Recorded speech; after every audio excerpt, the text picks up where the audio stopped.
All right, let's do it. Happy game week here on 104.5 The Zone. My God, what a glorious weekend.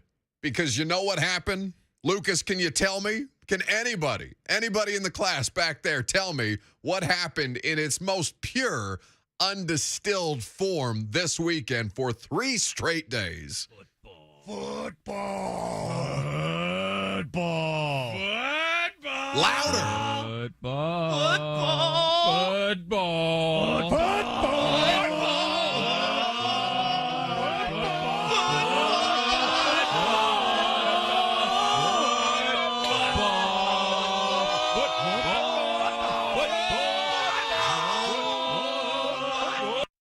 Football. That was 5 straight days. Wow. Thursday, Friday, Saturday, Sunday, Monday. Pure, undistilled football. Stick it into my neck, man. Smorgasbord of football. Woo!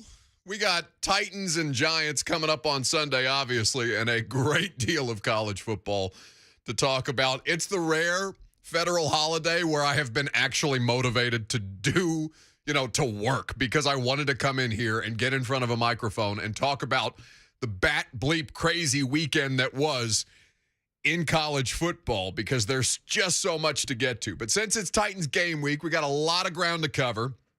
They had practice yesterday. They've put out a depth chart. We've heard from Mike Vrabel on the Giants. It's a real thing. It's a real intangible thing right in front of us. And a lot of the questions about this football team, I think, are multifold. If I asked you, by the way, we would love to have your participation at any point today. 615-737-1045. We got winners and losers of the sports weekend. Mike Golic Jr. was on the call for Utah and Florida. He's going to join us later on in the show as well, because that was wild. One of several insane results from the weekend. But focusing on the Titans, ramping up to this point.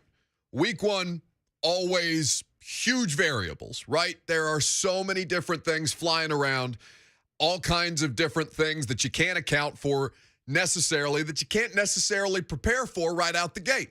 Then all of a sudden, you're opening up at home at Nissan Stadium. You've got a competitive opponent coming in the Arizona Cardinals, and then you turn around and you're getting absolutely stomped on because week 1's weird and the Cardinals end up petering out. Did they make the playoffs last year? Did they even make the postseason last year? I think they did, but they looked like hell. They lost to the Rams. One and done. They were a shell. I mean, well, so were the Titans. But they were a shell of themselves, and that team came in here and dummied you. Because week 1 is weird, and also, they did some things that just flat out beat Tennessee. Now, looking at the Giants and all the different things, the questions to answer about this particular team, the thing that we've spent the past 6 bleeping months on, how close to being competitive at the top of the food chain are they actually? Will we find out how much closer we think they are or further away against the New York Giants, who's, by all accounts, an inferior opponent? They're coming in here on my Superbook Sports app as 5.5-point dogs. So everybody's betting the Titans. I saw all kinds of graphics coming out.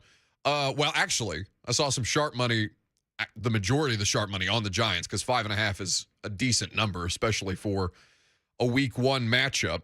Even as the Titans have been a far more successful football team than the Giants, we know that anything can happen, particularly in the first week of the sport. But as we look at the thing that the Titans are supposed to be great at, and the loss of Harold Landry leading into all of this, and, any number of things that could conspire to ruin what projects to be a really, really cool day this Sunday, September 11th at Nissan Stadium. We were talking to a lot of different people about this yesterday because they had practice.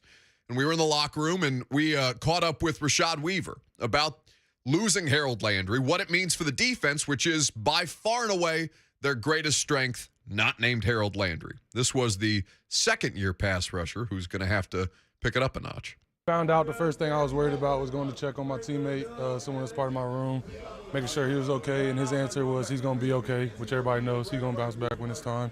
He'll be working, and like you said, it's more opportunity.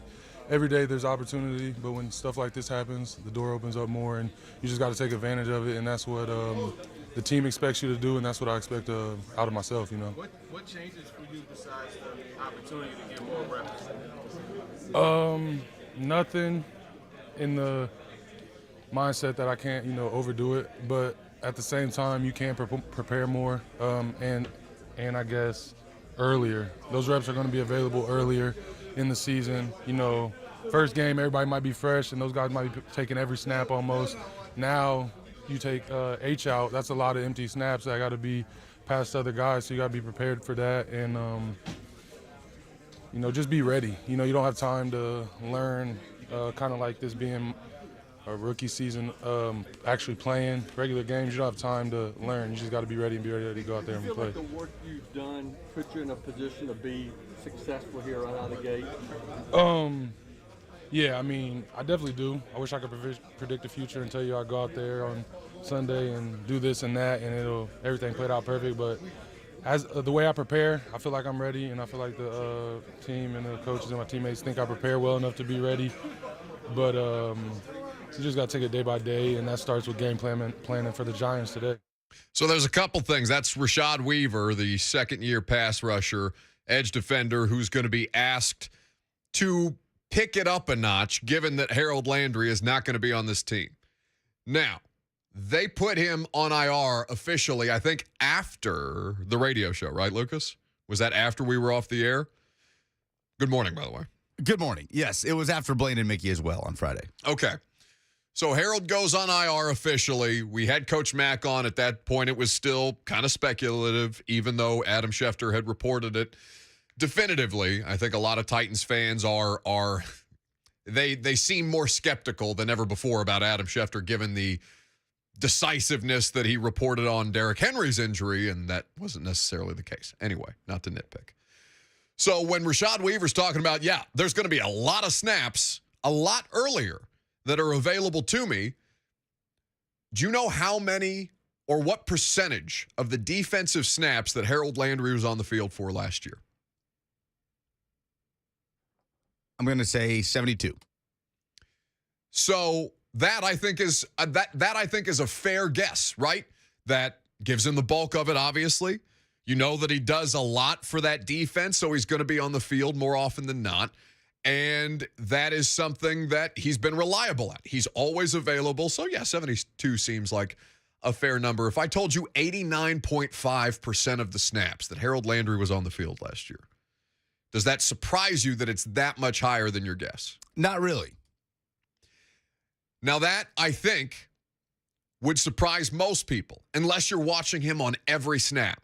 Because it's not just about this dude lining up on the edge. It's about the idea, and we talked to Cosell about this on last week's episode of The Install, because we got the Harold news right as we taped the podcast, unfortunately for Harold, but fortunately for the purposes of getting the analysis from Greg. He is all over the place in their defensive looks. They line him up inside. They line him up in their sub front on the inside. He'd line up standing up. You've got him as a stacked linebacker in certain looks when they're trying to just make the opposing quarterback think for a half a second longer, which, by the way, helps out a lot a young secondary that just needs that extra fraction of a second to kind of keep somebody like Josh Allen in check, which they've done successfully. Now, you would look at statistically the last time the Titans and the Bills played, so maybe that's not the best example, but they had a successful game plan to try and keep Josh Allen from outright being able to beat them. And that's the kind of stuff that when you talk to coaches in the NFL about, that the Titans are one of the most highly regarded staffs that way, because they have different ways to simulate pressure. They have different ways to confuse quarterbacks at the line of scrimmage. And there's a wide consensus around the football community that if you're a defensive person and you want to throw on team X, Y, or Z, that you're going to check out what the Titans are doing on defense, because they have a lot of creative looks. And Landry maybe is not the clear and obvious key to all of that, but he's a big part of what they do to disguise. So it doesn't just come down to replacing Harold Landry with, who's my guy that was signed? Derek Tuska? I asked him how he would kind of, define his playing style yesterday in the locker room, Lucas, and it was like one of those moments that I have where it's clear that I'm like buffering and I can't get the words out of my mouth, but I don't know why this question completely threw him out of whack, but he just like stared at me blank-faced for about, I kid you not, 15 seconds of awkward silence and not able to give me a definitive answer. I'm like, yeah. And I'm like starting to like kind of lead him like, like effort, finish, these kind of things. Anything, and it went into some general cliche. But it's not just about player X for player Y. It's about, all right, how much can we get one player to do a lot of the things that Harold did? And if he can't do all of them, or if he can't do the majority of them, how many different players do we need in certain packages to make up for the loss of this one guy? Because he gives them a lot of flexibility elsewhere to get creative. So those are the kinds of things that they're working through this week, and that given the additional time that they have, terrible to lose anybody, of course, but given that it happened last Wednesday, they're going to have a substantial amount of time to get guys in, get guys ready, put together a plan that they think is going to help mitigate that particular loss. But we'll have time to go over a lot of different layers. They put out a depth chart yesterday. There's one big notable defensive piece on that depth chart that I want to spend a little more time on. But we have to talk about college football. We have to, because it was absolutely insane. So we'll go through the biggest games and how the SEC did, of course, after Tennessee played on Thursday. Coming up next, Buck Rising here with you on 104.5 The Zone.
Boy to snap, Bramlett to hold, to send it to free football. Snap, spot, blocked!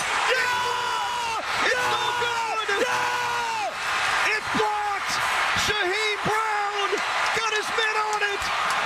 Fire up the war chant and plant the spear! Nose wind! Nose wind! The Buck Rising Show is powered by Spring Hill Heating and Cooling. Visit springhillac.com. Woo! Born on the bayou. No, sir. That was a baptism by fire for Brian Kelly, kids.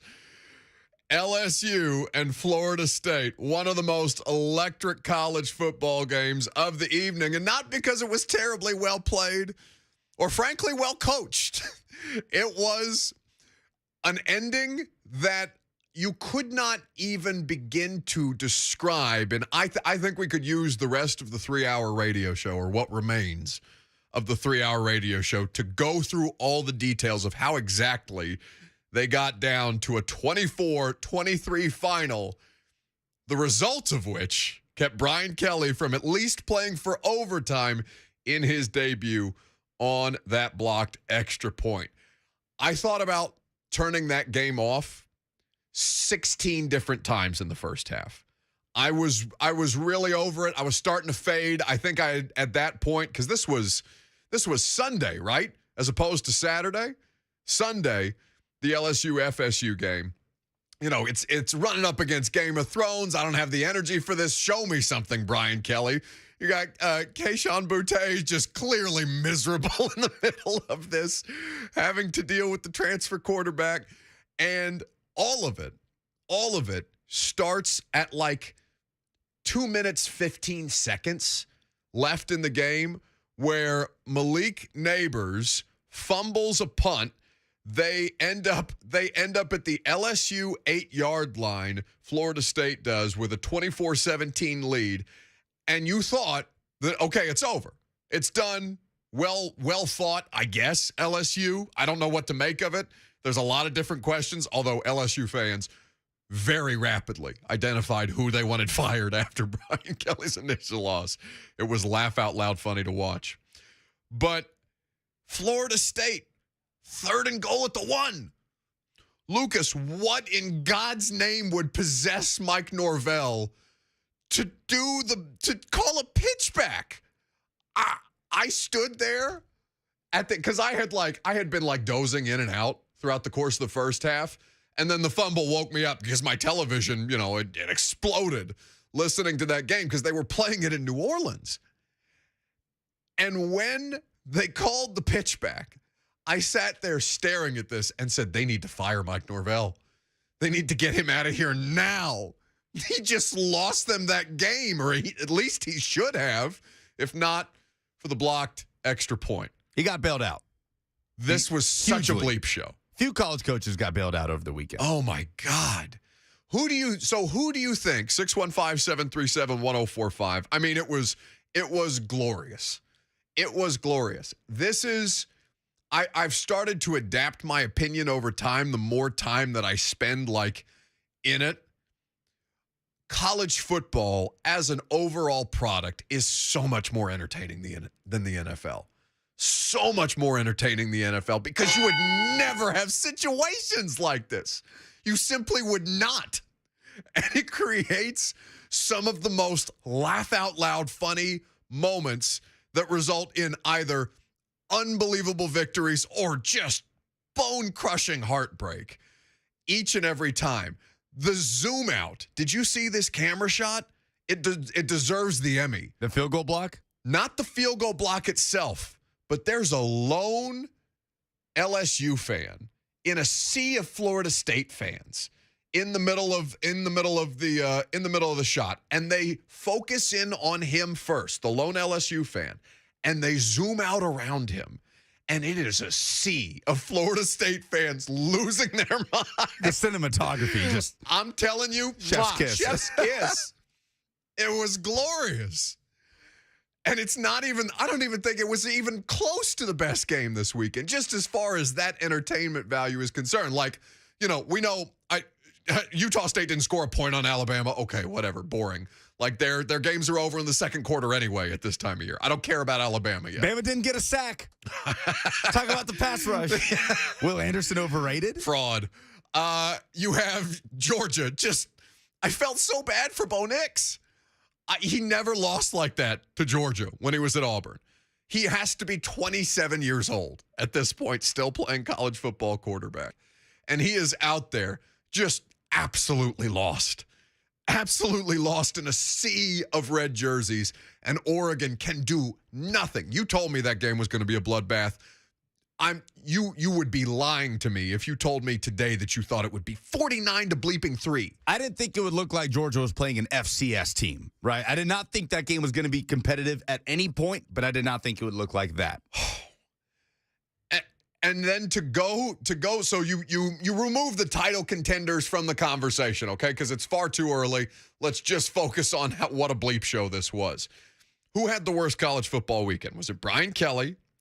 Was it the ECU kicker? Set the scene for people because I didn't see that game. And you told me that a person who is directly involved with the production of this show lost a substantial amount of money on ECU NC State. And I'm dying to know the details.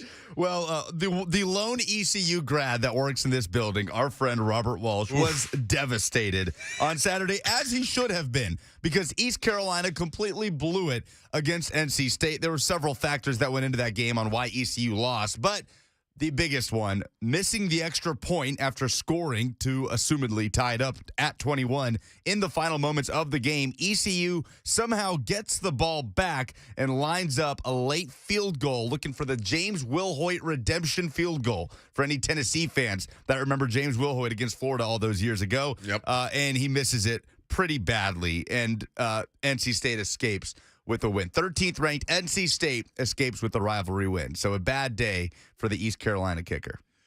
We are going to talk about, we'll do winners and losers of the sports weekend here later in the show. We'll do that at 10:45, and there will be a lot more college football that gets addressed there. But, you know, I think when you look at the actual games and, like, let's start with the landscape because we have all day to talk about the bleep show that was.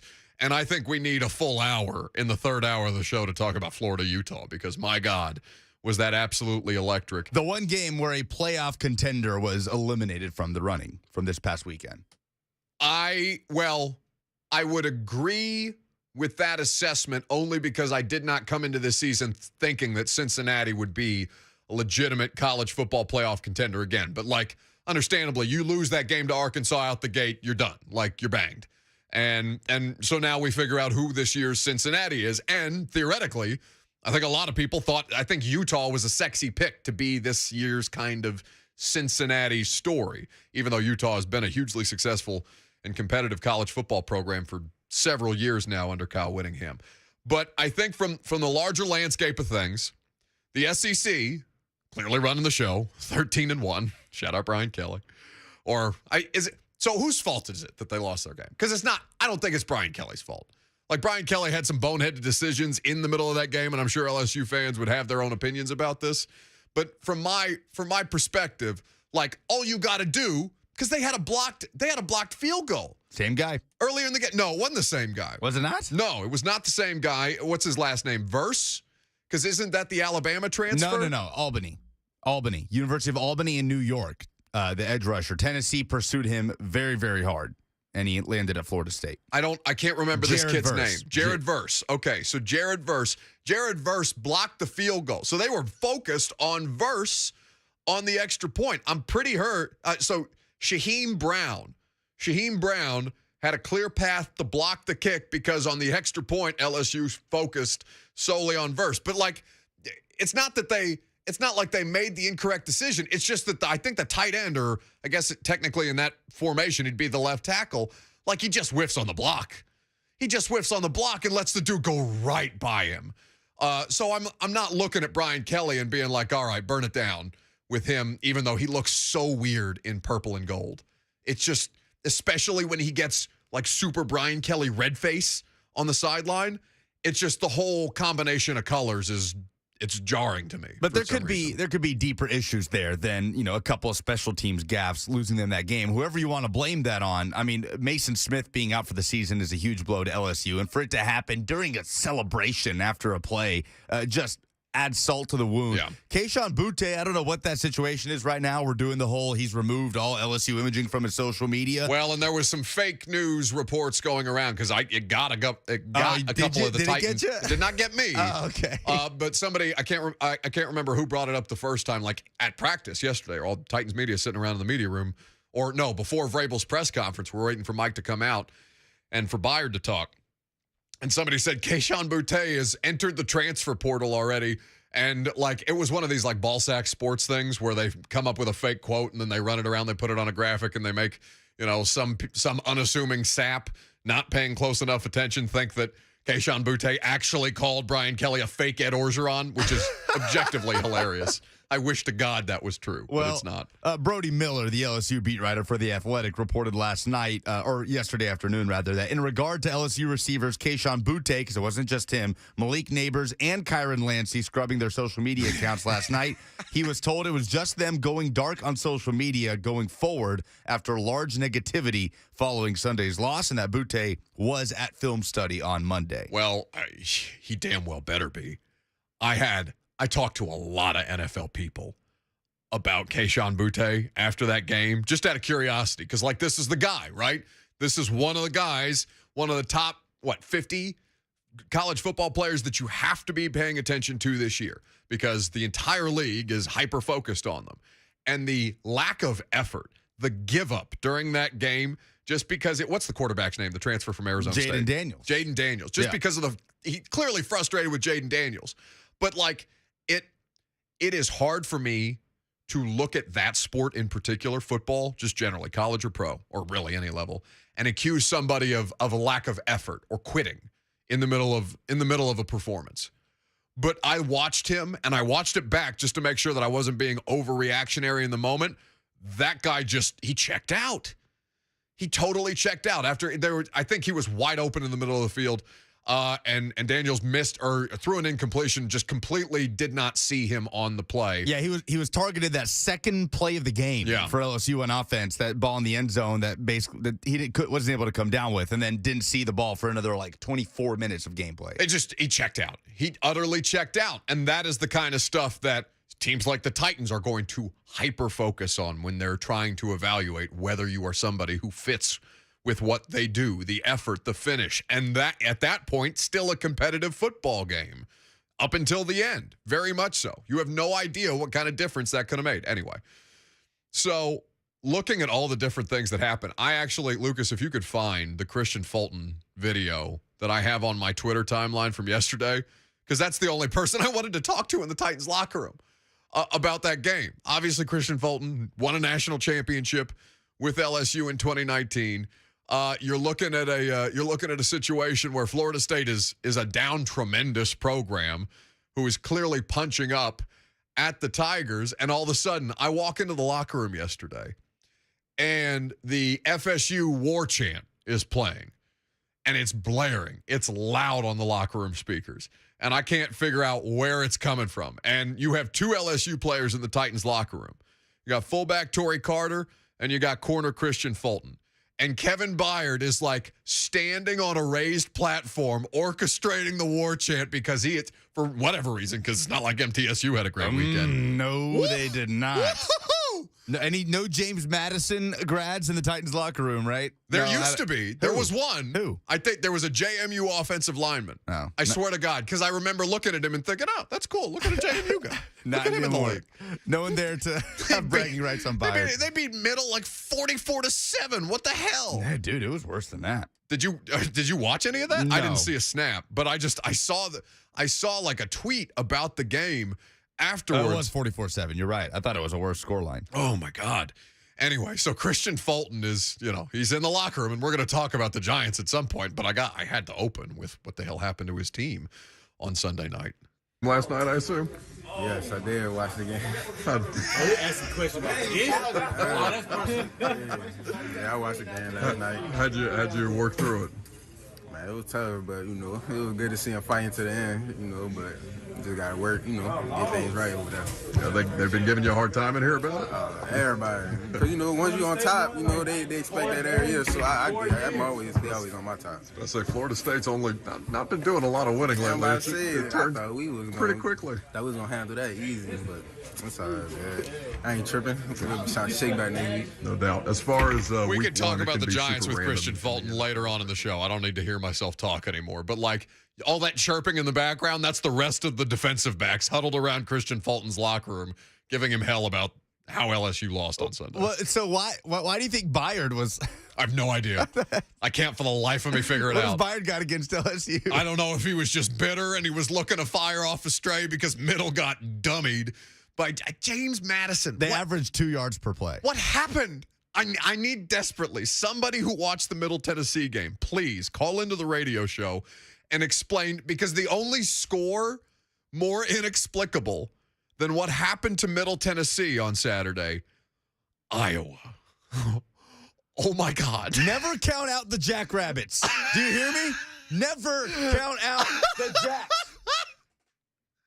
What the hell was that Iowa score? I had so many people. This is why we don't have nearly enough time to talk about the college football today. I almost wish we would. We should honestly work Labor Day. Like, I don't know. I don't mean to take one of your vacation days away from you, and I'm probably going to get a text from HR about this or something like that. But, like, we honestly have to work Labor Day because there's just too much to go over. The Iowa score. Somebody sent me it when it was 5-3, and I thought that was bad. It went on for quite some time. They got to 7 points. I think, Lucas, they may be the only college football program in the history of the sport to score only 7 points and it not be a touchdown. I don't know. I disagree. I bet that's happened before. It can't be. And if it did, if it was Iowa, Iowa's the one who's Iowa's the current record holder. I was rooting for South Dakota State so hard in that game. I love the Jackrabbits. 2 safeties and a field goal. Bleep you, Kirk Ferentz. You know who the OC is for Iowa? Oh, gosh, remind me. It's his son. You have to fire your son. You have to fire your son. There's no way around it. 2 safeties and a field goal equals an Iowa touchdown.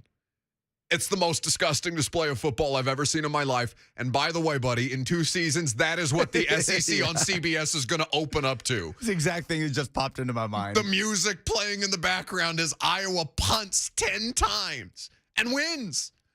Wins the game. Oh, man. Yeah. Yeah. And that, again, that CBS game is not going to be the Big Ten's number 1 game. No. Of the day. That will always go to Fox. Big Noon on Fox gets the A game for the Big Ten. So I don't want people coming at me like, oh, no, but those aren't the games that are going to be on. No, they are. They are.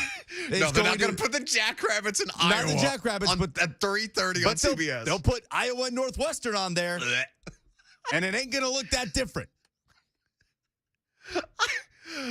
I think I saw Brent tweet the box score from ESPN, and when I think it was like 5-3, and at that point I turned on the game just out of, it's like turning on an Auburn game. I feel this way about Auburn. Like, you have no vested interest, but they're just kind of like a science experiment. You want to see what's going to go wrong for them or what's going to happen that led to this bizarre result where all of a sudden Auburn is losing to, didn't they lose to like Jackson State in an opener a couple of years ago? It was not that long ago, I feel like. Florida State lost to Jackson State last season. Anyway, so I turned on the Iowa game and just utterly perplexed. Like, I watched in horror. It was like a train wreck, like something you watch live, but you simply cannot get your eye to look away from what's happening in front of you. I am marked safe from the Iowa, North Dakota.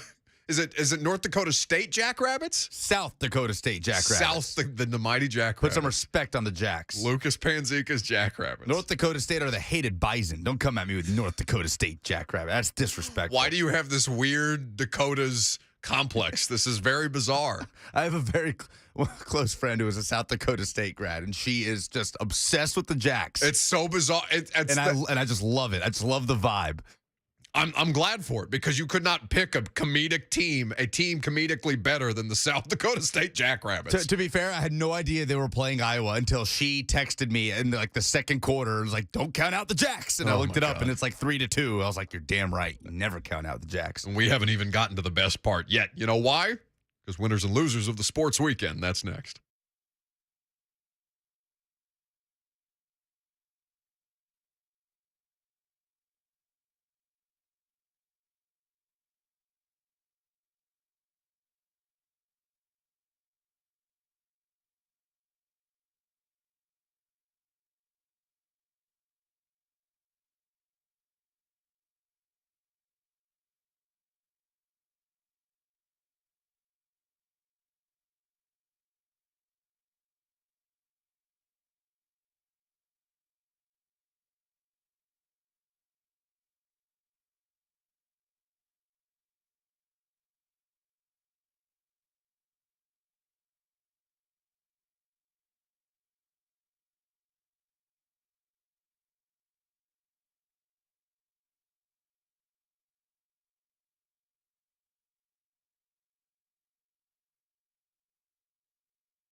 Feels so good.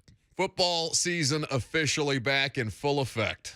Just let it wash over you for a hot second. Certainly did this weekend. Now, since football season is back, you know what we have to do. You know that the clown show only escalates when this many teams play football games against one another. It is time for the first edition of the 2022 football season, winners and losers of the sports weekend. Real simple. Call in 615-737-1045. Give us a winner and a loser from the sports weekend. You have a buffet, a menu of options to choose from because of how ridiculous this weekend, especially in college football, was. But you can branch out. Go to any sport if you like. Lucas and I will certainly give you ours. In the meantime, I will start first with my winner. My winner is Gene Chizik. You may hear that and recoil from your radio, your podcast app, whatever it is that you are consuming this radio program on. Because Gene Chizik and the North Carolina Tar Heels almost lost to App State. Why anybody continues to schedule App State in week one, beyond me. It's a rivalry game. They exist. Well, but hasn't it not been played in some time? I don't know the last time it was played. Okay, because there was some... I watched the end of that game. Anyway, let's not get bogged down in the details. One of the best games of Darrington Evans' App State career was against North Carolina. Okay, maybe I'm misremembering the details of Mac Brown's post-game interview. Regardless, they almost lost to App State only by nature of the App State quarterback having a wide-open receiver on a two-point conversion and just getting a yips. He just overthrew him. He was too open. Like, it was disarming, I guess, to the quarterback how wide open this guy, after App State went 2 plays in 9 seconds to score a touchdown and said, no, we want blood. We want to go for the win. Bleep you, North Carolina. We want to win this game. Let's go for 2 instead of playing for overtime. And they missed out on the opportunity to make that play. Gene Chizik is the winner of the weekend only because his team lost as UNC's defensive coordinator while giving up 40 points in the fourth quarter. I have never in my life seen anything like that. It was probably the most engaged I was in a game all weekend long, just because it got more and more ridiculous as these things started to ramp up towards the end of the game. You thought, surely to God, Gene Chizik, words of chisdom, when he uses that hashtag on Twitter, which drives me crazy, the self-righteousness in it. When he goes out there and says words of chisdom and then gives up a touchdown with 9 seconds left on the clock, it was like 63 yards they went in 2 plays? Yeah. Garbage. He wins only by nature of advancing and 1-0 on their season. He got bailed out. Former 5-star Clemson/Duke quarterback Chase Bryce, now at App State. Unbelievable. Who's your winner? My winner of the weekend is Stetson Bennett, because we know that the Georgia Bulldogs absolutely rolled over Oregon, made them look like a peewee football team. And you think about that game and that score, 49-3, and you think, well, obviously that Georgia defense has just completely reloaded. They must have run the ball all over them. And Stetson Bennett probably didn't really have to do much. No. But no.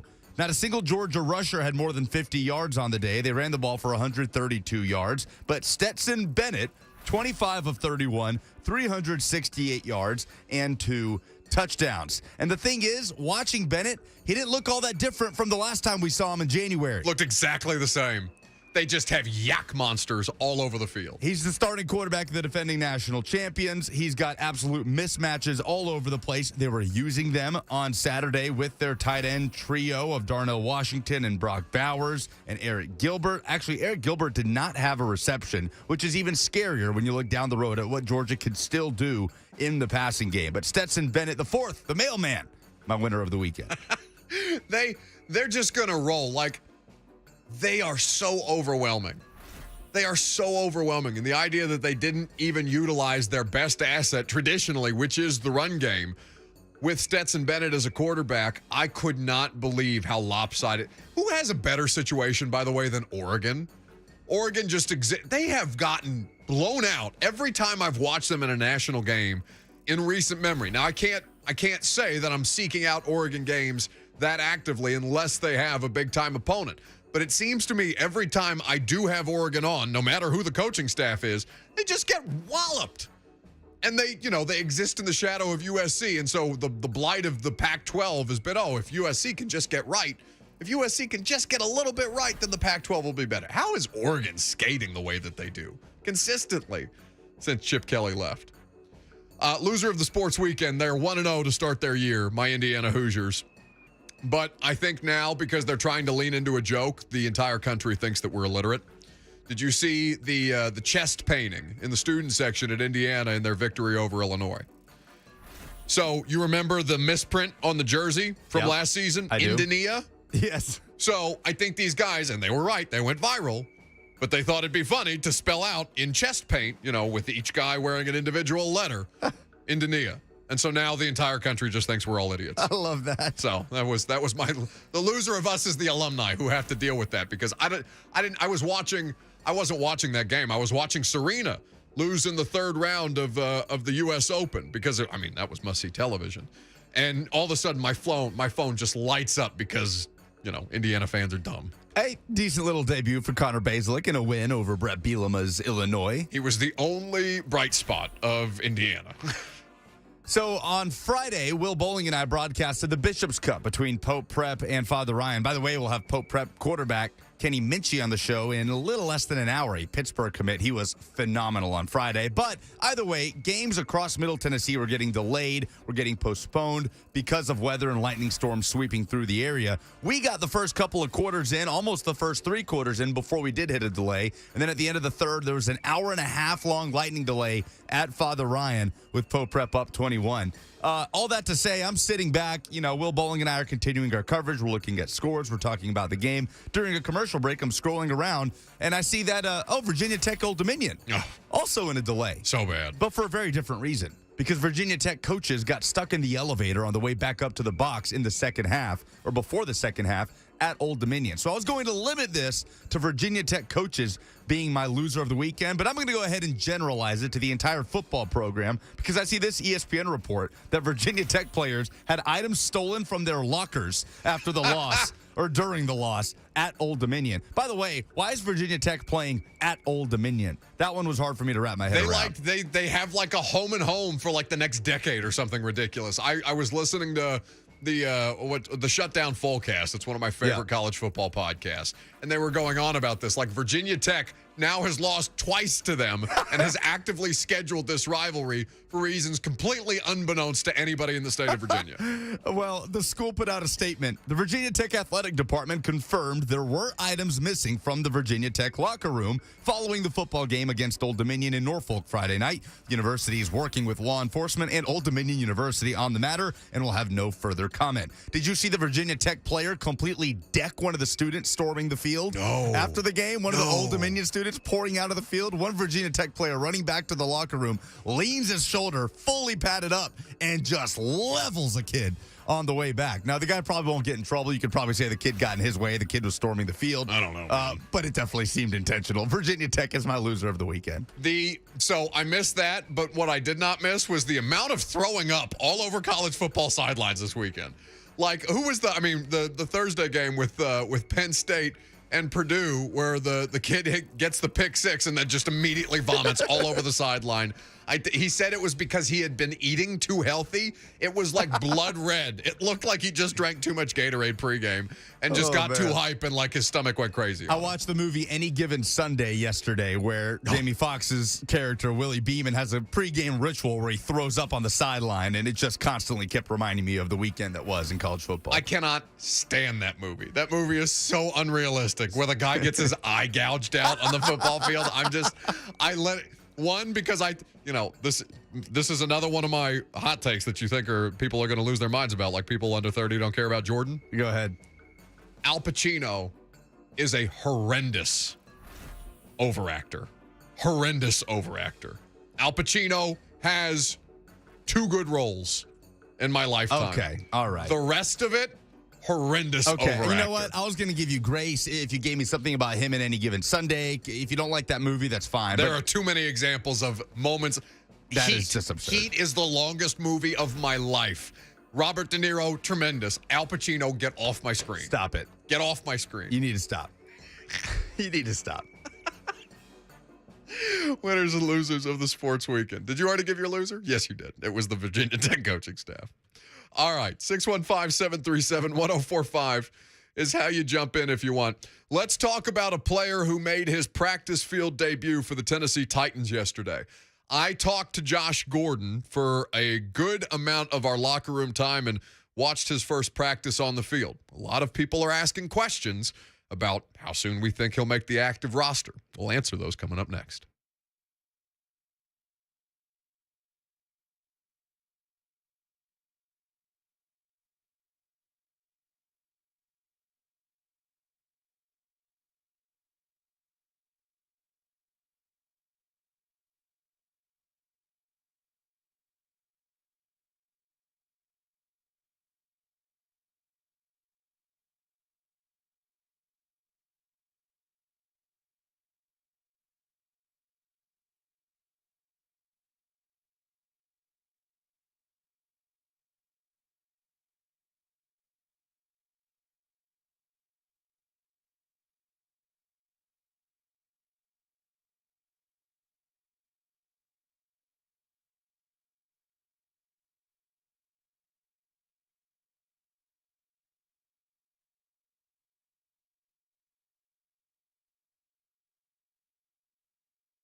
It is 11:01. Good morning from the Superbook.com sports desk. I'm Lucas Panzica. Week 1 of the 2022 college football season wrapped up Monday night as Clemson defeated Georgia Tech 41-10 at Mercedes-Benz Stadium in Atlanta after a jam-packed college football weekend, and it is officially game week in the NFL. Titans head coach Mike Vrabel spoke with the media on Sunday, acknowledging the loss of edge rusher Harold Landry to a torn ACL. It's unfortunate. It's disappointing. Feel terrible, obviously, for Harold and the work that he's put in and his value to our football team. But we have to move on and get everybody ready to go win. The Titans' unofficial Week 1 depth chart came out this week with Roger McCreary slotted in as the starting corner opposite Christian Fulton. Danico Autry listed as starting outside linebacker in the place of Harold Landry. For all your foundation repair and waterproofing needs, visit USSTN.com. Breaking news at once in your home for the Titans and Vols. This is 104.5 The Zone.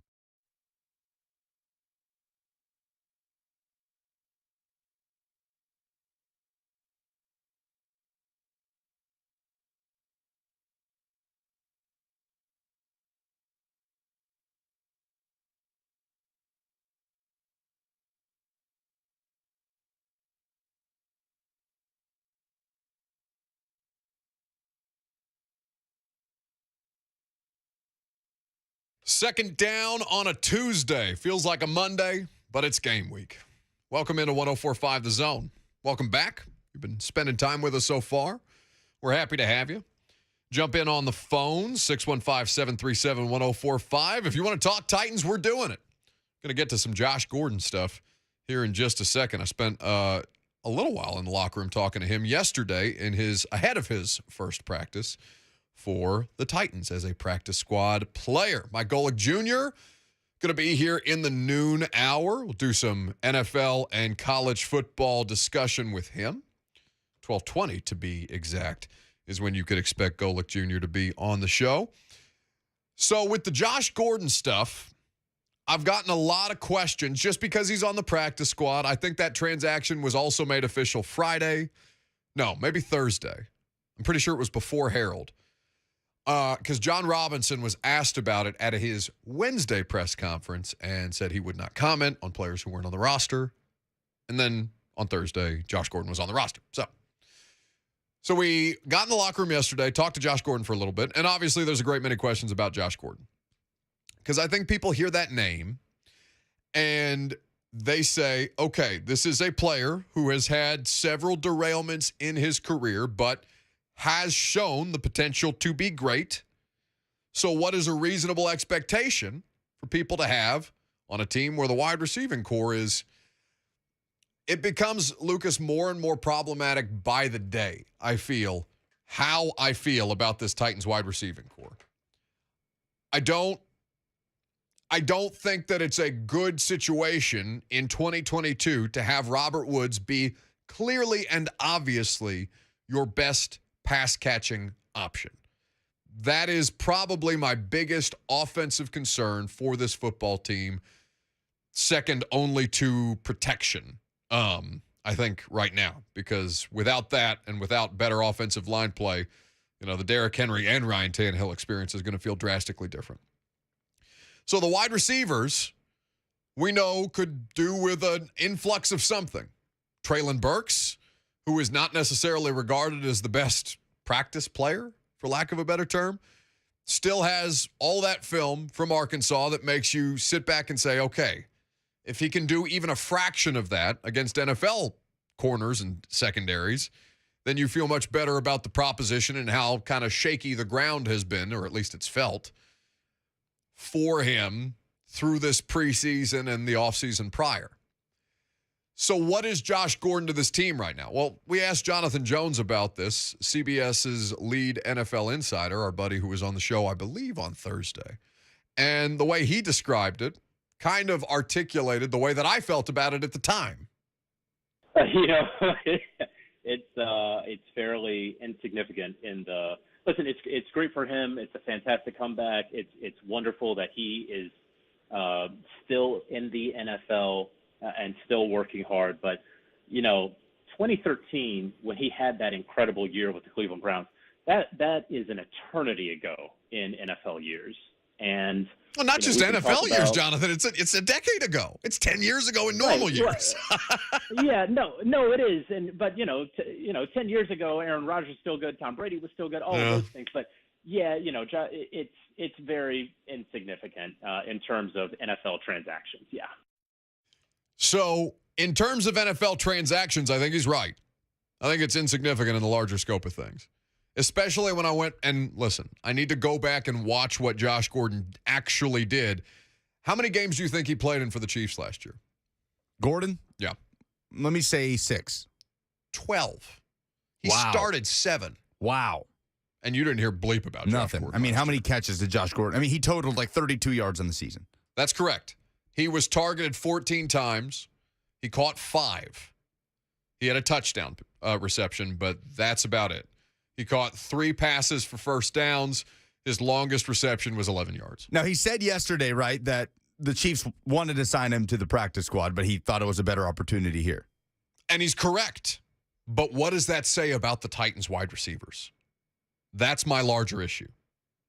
He did say that the Chiefs offered him the opportunity to return on the practice squad, and he said, no, I've got a better opportunity to play in Tennessee. Not Kansas City, where they just blew up their wide receiving core, where they've just basically turned over a considerable amount of that talent and personnel and still said, Josh Gordon practice squad. Yeah, where Juju Smith-Schuster has to be wide receiver 1. He said, let me go to the Titans. And he's correct. But what does that say about the larger state of the wide receiver core right now? Because I saw I can't remember where this was circulating around from, but I had several people send it to me. Somebody talking about Treylon Burks, the Titans coaching staff is projecting a very prominent role for Treylon Burks in the offense. And that's all well and good. He's a first-round pick. I would hope so. I would hope to God so. I didn't think that this was something that needed to be reported beyond the obvious and the connecting of dots, but whatever. So people took that as a sign of like, okay, they're just kind of slow playing us on Treylon Burks. I mean, I don't think that's been the case. We've talked about why he's played so late into the fourth quarter of these preseason games. I think it's a conditioning thing as much as anything. Mike Vrabel has said as much.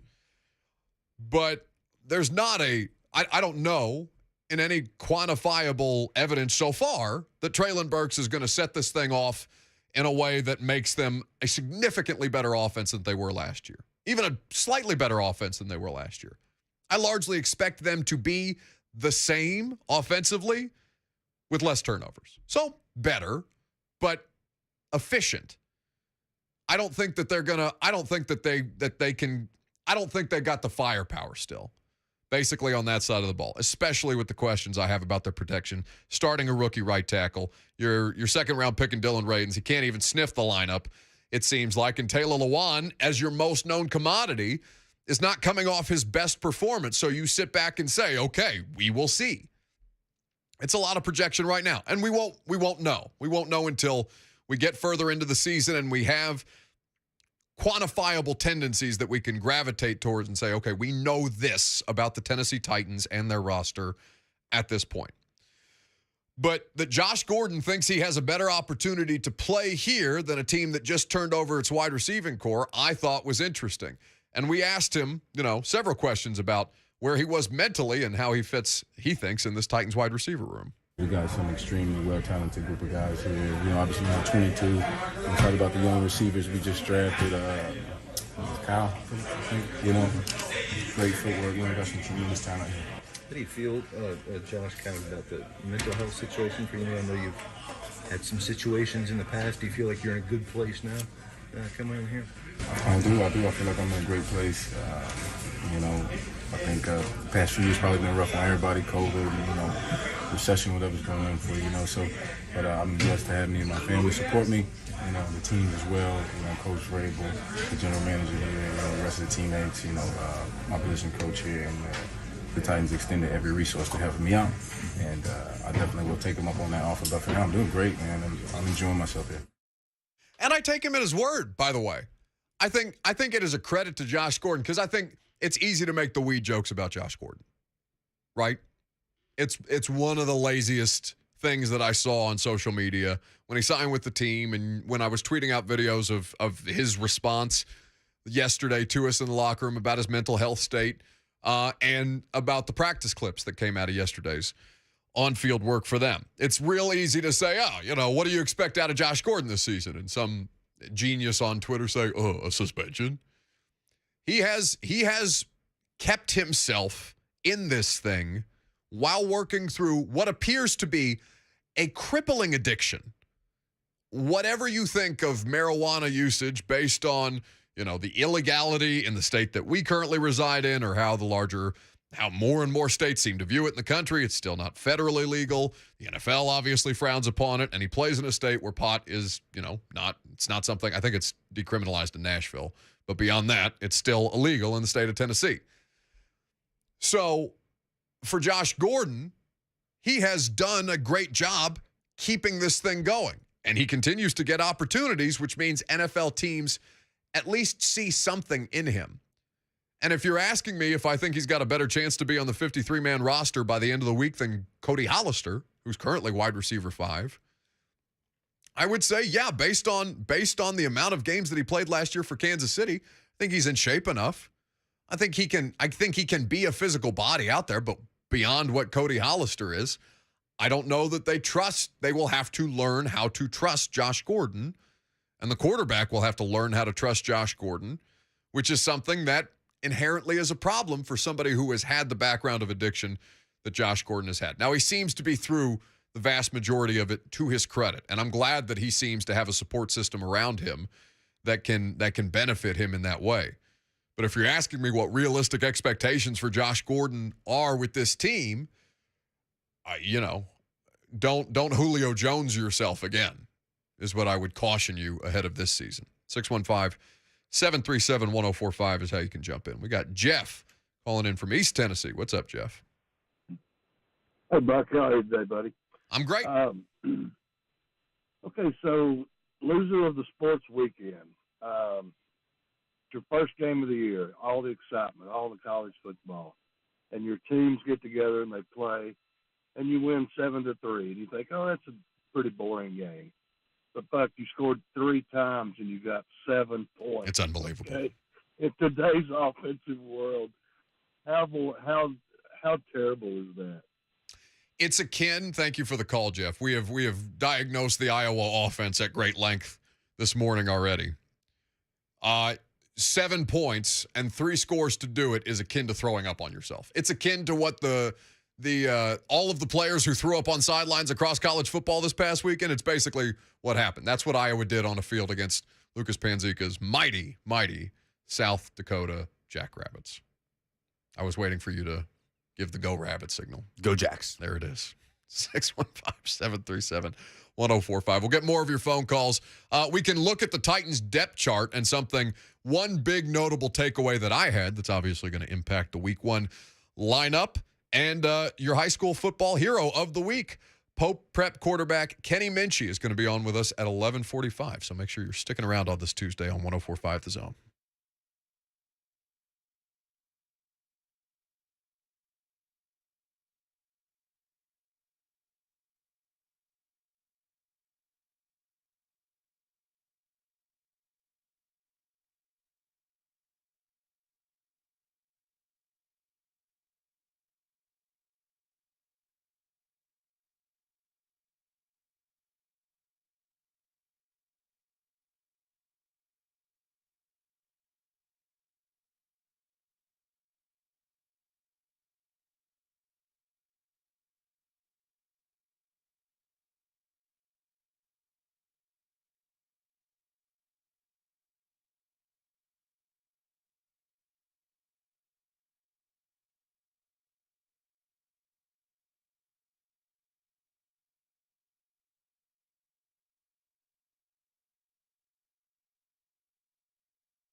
The Buck Rising Show is powered by Spring Hill Heating and Cooling. Visit springhillac.com. Little respect on Mac Miller.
I've heard him before, but he's not typically been, especially not this year. I haven't heard him once this fall. I remember his first interview as a Titan was really, really good because he was talking about, the Colts are going to regret, all that stuff he talked about leaving Indianapolis and coming to Nashville. He seemed like a very motivated individual the very first time you guys talked to him.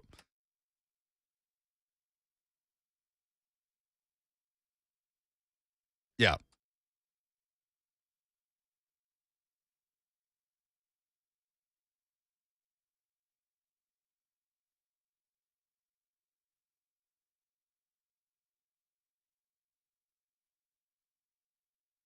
We're really good today. Yeah, he owes you nothing. So when we spoke to him yesterday, he was asked specifically about, with Harold out, are you going to be playing more outside linebacker? And he looked at us flatly and said, I don't play outside linebacker. And then did you notice who is marked as the starting outside linebacker, Lucas, opposite Bud Dupree for the Tennessee Titans in their base defense? One, Danico Autry. None other than number 96 in two-tone blue. So Danico Autry saying directly at us, looking us dead in the eye and say, yeah, I don't play outside linebacker. And then immediately being put on the depth chart as the starting outside linebacker opposite Bud, you would say, okay, well, something's got to give here. And in reality, he probably doesn't define his role as outside linebacker. It's probably just a case of Danico Autry being flatly blunt with us about it because he's a defensive lineman by nature. But because of what their base defense looks like, he plays a lot of the edge. So if you asked him, hey, Danico, are you going to be the starting edge defender? If you have to be more specific with him, I guess, he might say, that's what we're looking at right now. And he seems like the thing that kept him out of practice or training camp for over a month seems to be good. Now, outside of that, and just the flat denial of what the paper in front of us said, which was funny, Roger McCreary is, as we have talked about a great deal, Roger McCreary is your cornerback 2 this year. Now, that does not mean that Caleb Farley will not play. Does not mean that Caleb Farley will not be good. I don't know necessarily what Caleb Farley is going to look like in this defense with a bunch of different parts around him, but I know they're going to have to make do because Elijah Molden, as of yesterday, was still not practicing. And that, of course, opens up the question about, all right, well, who's going to start for you in the slot?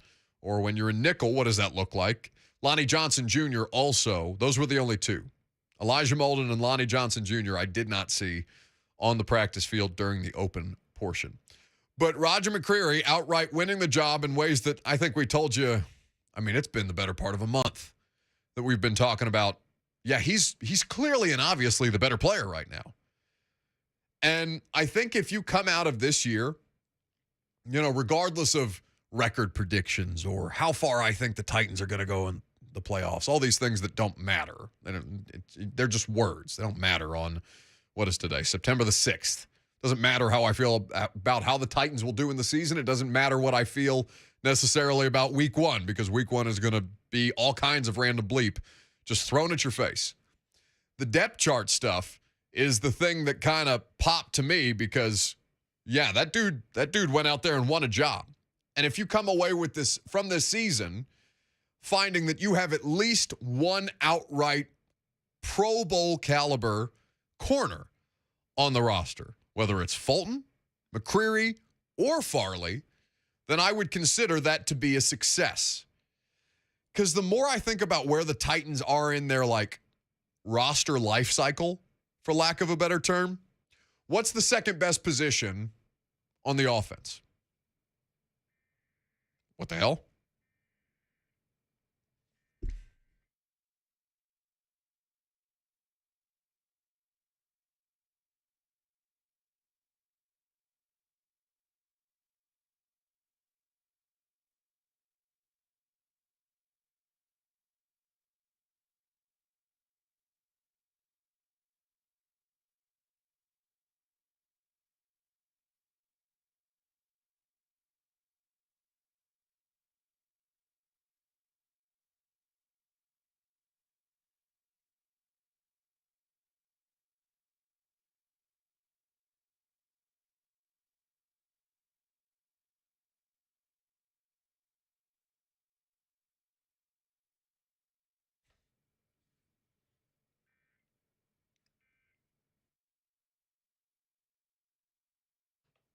All right, are we good?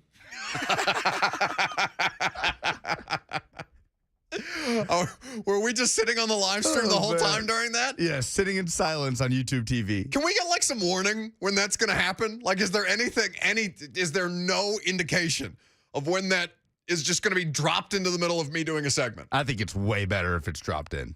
Way better. Because you ask, all right, what's the second best part of the Titans offense?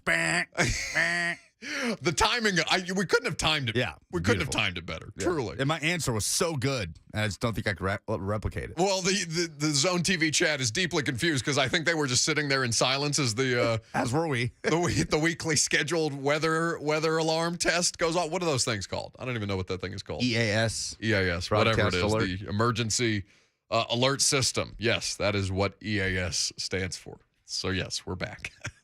So what is the second best position group on the Titans offense? Other than running back? Running back is the best position on the offense. It's the best and the deepest. Tight end? Or are we looking at quarterback? I think it's quarterback. Yeah. Probably is. What does that say? Straight up. Says they have a lot to figure out. A lot to figure out. I think that would be, I don't know that people have thought about it in that context. Like when you look at the offense and you say the thing that has been, for the majority of you, or at least in my experience, maybe the majority of you are still good with Ryan Tannehill. I can only run it through my prism, and the overwhelming feedback that I've gotten on Ryan Tannehill has been negative since the way that their season ended. When I pose to you the question, what is the second best position group on this offense? And you come back with quarterback, I feel like that's going to rattle some people in ways that they have not been rattled in quite some time. Because that quarterback, they were actively seeking upgrades this offseason. It was discussed or reported by Adam Schefter that they had, just doing due diligence, but sniffed around even the Deshaun Watson situation, which we have thoroughly ripped the Browns up and down for, and the moral bankruptcy that would result in that guy playing quarterback for you. They sniffed around it. And it's not the only situation that's been reported. There's been some Aaron Rodgers flirtations, and on it goes. So, with all that being said, the defense is the thing that's going to have to carry the day for them until we can figure out what the hell they are offensively. Until they can figure out what the hell they are offensively. Because I think last year, the product was born out of necessity. You had to make do. But I think this year, that's what you're kind of going in closer to with face value. When your best pass catcher by a mile is 30-year-old Robert Woods, who is still a good player and I believe will still have a successful statistical season. But there are there is a lot that they have to kind of figure out, especially since everybody in the world knows exactly what they are and what they want to do. You think they saw a lot of 8- and 9-man boxes last year? Buddy, what do you think? What do you think it's going to look like in the early going? I remember asking Mike Vrabel a question. No, I didn't ask him specifically the question. I can't remember who specifically asked the question. This was back, I think, in the waning days of Marcus Mariota at the start of the 19 season. And he was asked the question, you came in on your opening press conference, Vrabel, and you said, we're not going to do anything silly like run into 8- or 9-man boxes. And what did they have to do at a necessity? Because Marcus was not feared at all as a threat in the 2019 season. They were running into 8- and 9-man boxes. They were just and Derek's average was terrible. He was laboring horribly. He was not a successful player to that point. And we asked Vrabel about it, and his response was, well, honestly, I think we're doing a good job running into 8- or 9-man boxes because we have to. We don't have the ability to do anything else beyond that right now, so we're having to figure this out in real time. And then when Ryan Tannehill emerged as competent quarterback play, so much got freed up because teams were still playing the Titans like Marcus Mariota was quarterbacking, not respecting the play-action pass. All of a sudden, you've got chunk plays all over the place, and A.J. Brown, Corey Davis, Jonnu Smith running wide open down the field, breaking tackles, and resulting in one of the most explosive offenses down the stretch that year. Teams know that's coming now. They've had plenty of time to watch Tannehill in the offense. In fact, I think if you go back and look at like Indianapolis, who sees them twice a year, even as you swept the Colts last year, the Colts have a pretty good grasp, especially when it comes to turning Ryan Tannehill over. They have a pretty good grasp of what the play-action passing concepts for the Titans on offense look like. So how they evolve beyond that, that continues to be the biggest question. Because I think you're leaning a lot on two guys who it's in question whether, and it may not be a big question to you guys or even to them as an organization, but when you think about how much of your current success is predicated off what Derrick Henry and Ryan Tannehill can do at this stage in their careers, that is something that is going to be an obvious question mark. 615-737-1045 is how you can jump in. Beyond that, there wasn't anything that kind of jumped out at me from the depth chart perspective. But when you look at it against week one, right? Giants are clearly an inferior opponent. They're a 5.5-point road underdog at this point, and a lot of people are betting the Giants for what it's worth. Week one opponents, especially this one, there's such opportunity for high variance because the coaching staff is new.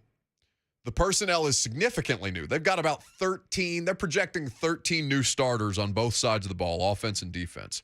So they've tried to surround Daniel Jones with significant upgrades, both as far as competency in play calling and with an offense that they think can play to his skill set.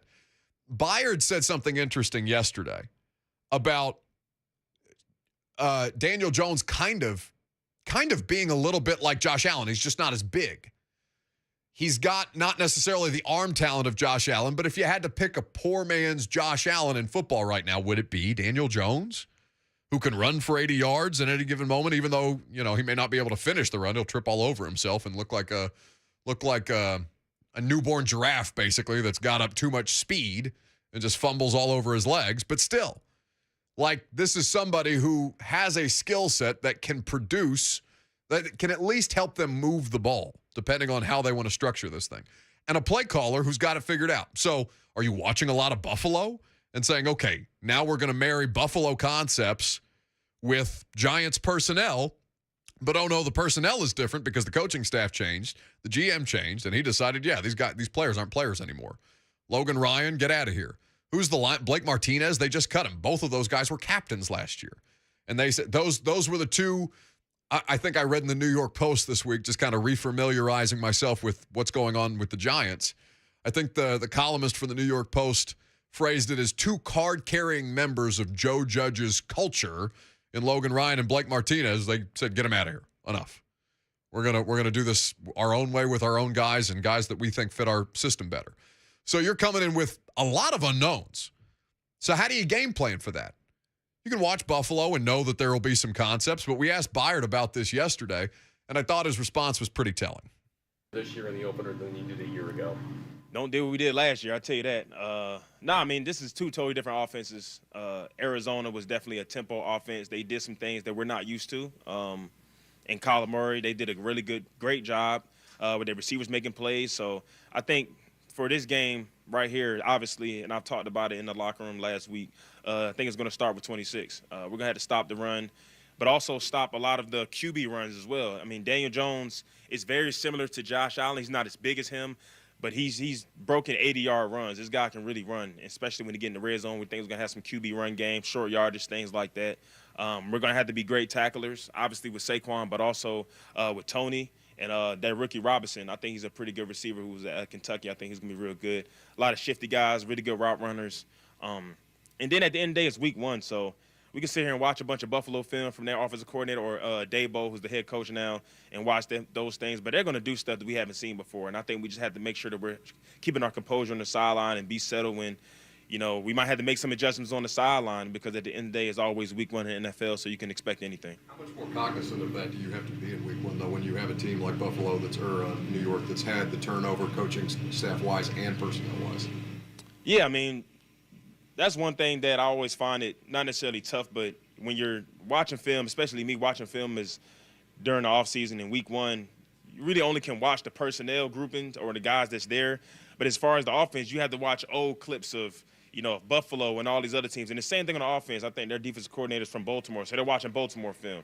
Because like I said, I mean, you don't really have a menu or as far as this team or what they did last year. So I'm big on watching personnel first and foremost, but as we come together as the team, we're going to watch a lot of Buffalo stuff. We've been watching Buffalo stuff as well, and some of the stuff that they carried over in the preseason. So, I mean, that's the beauty of week one. You never really know what you're going to do. I honestly think that it's going to be more about us trusting the stuff that we do. We're not going to go out there necessarily thinking about, hey, let's be prepared for everything. It's like, as a defense, I feel like we have to look at ourselves like it's offense. Like, we're going to go out there and attack. We're not just going to go out there and sit back and wait to see what they're going to do. Then we react. Then we're going to attack the entire game and try to set the tempo and set the tone. That's the key. It's sticking to their defensive team rules. It's being proactive in your week one game plan because you don't necessarily have the tendencies to do anything else. So basically, and this is why week one is fascinating, it's who can come up with the better self-scout, I guess is the way to look at it. Because you're trying to figure out, all right, what's going to maximize our personnel because we can't necessarily game plan the way that we'd like to or that we will be able to later in the year when there's more tape.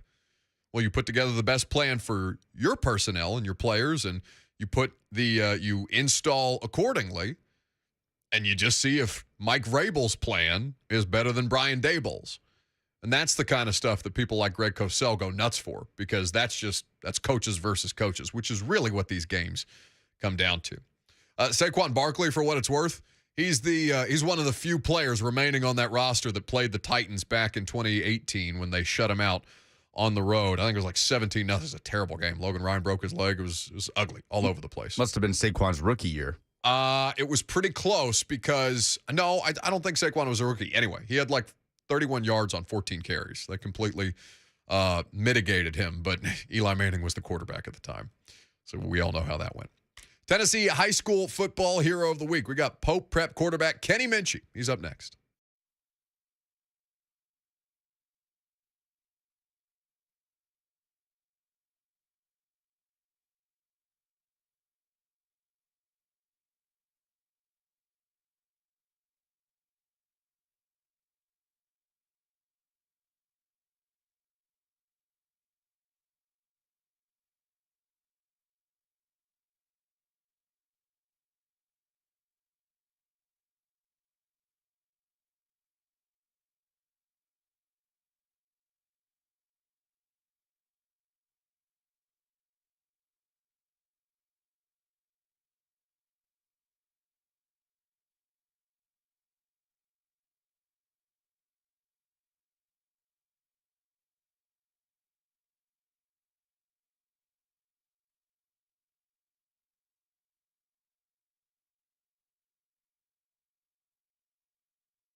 First and 10 at their own 43. Minchy, quick drop, deep ball down the seam, hauled in by guess who? Josh Maylander, and he's dancing in the end zone.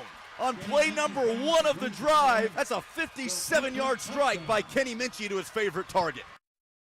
Now that is one hell of a plug. Lucas Panzica on the call of our next guest, our Tennessee High School Football Hero of the Week, Kenny Minchy of Pope Prep, a big win over Father Ryan in the Bishop's Cup. 11 of 14, 292 yards, 5 touchdowns.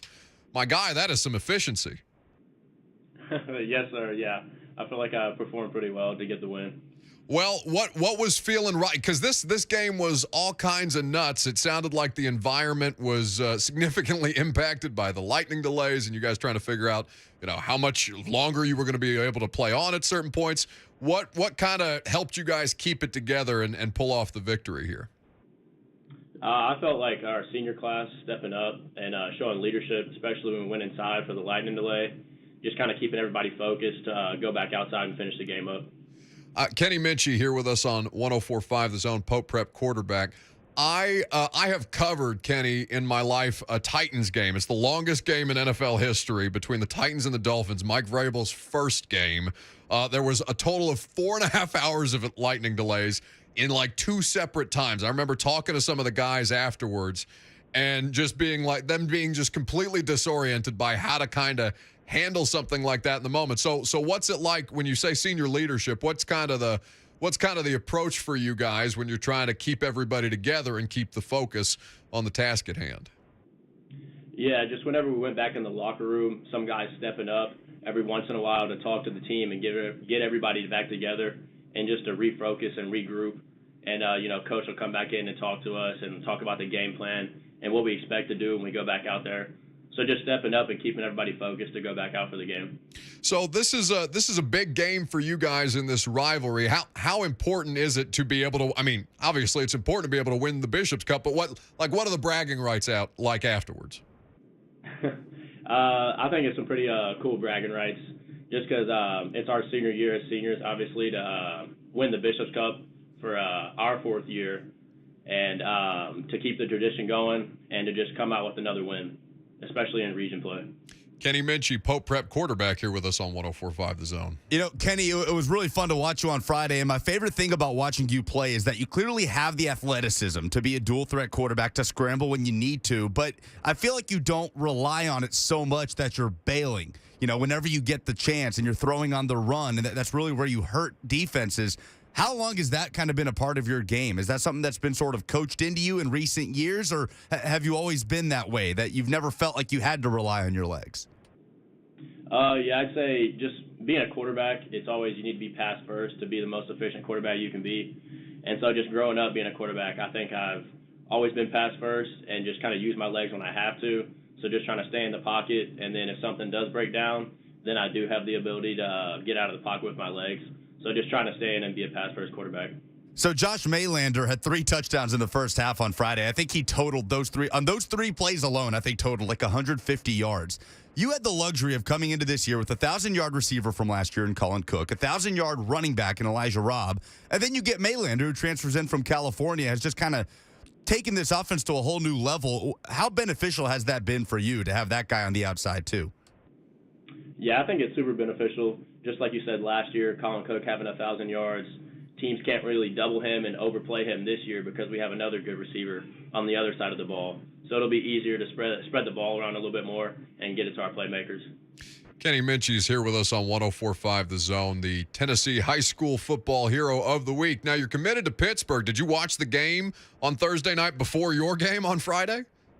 Yes, sir. Yeah, I was tuning into the game. It was crazy ending for sure. Okay, so walk me through what the Minchy household looks like when you're watching that, because it was one of several crazy college football games over the weekend, but certainly got things off to a hot start in week 1 for college football.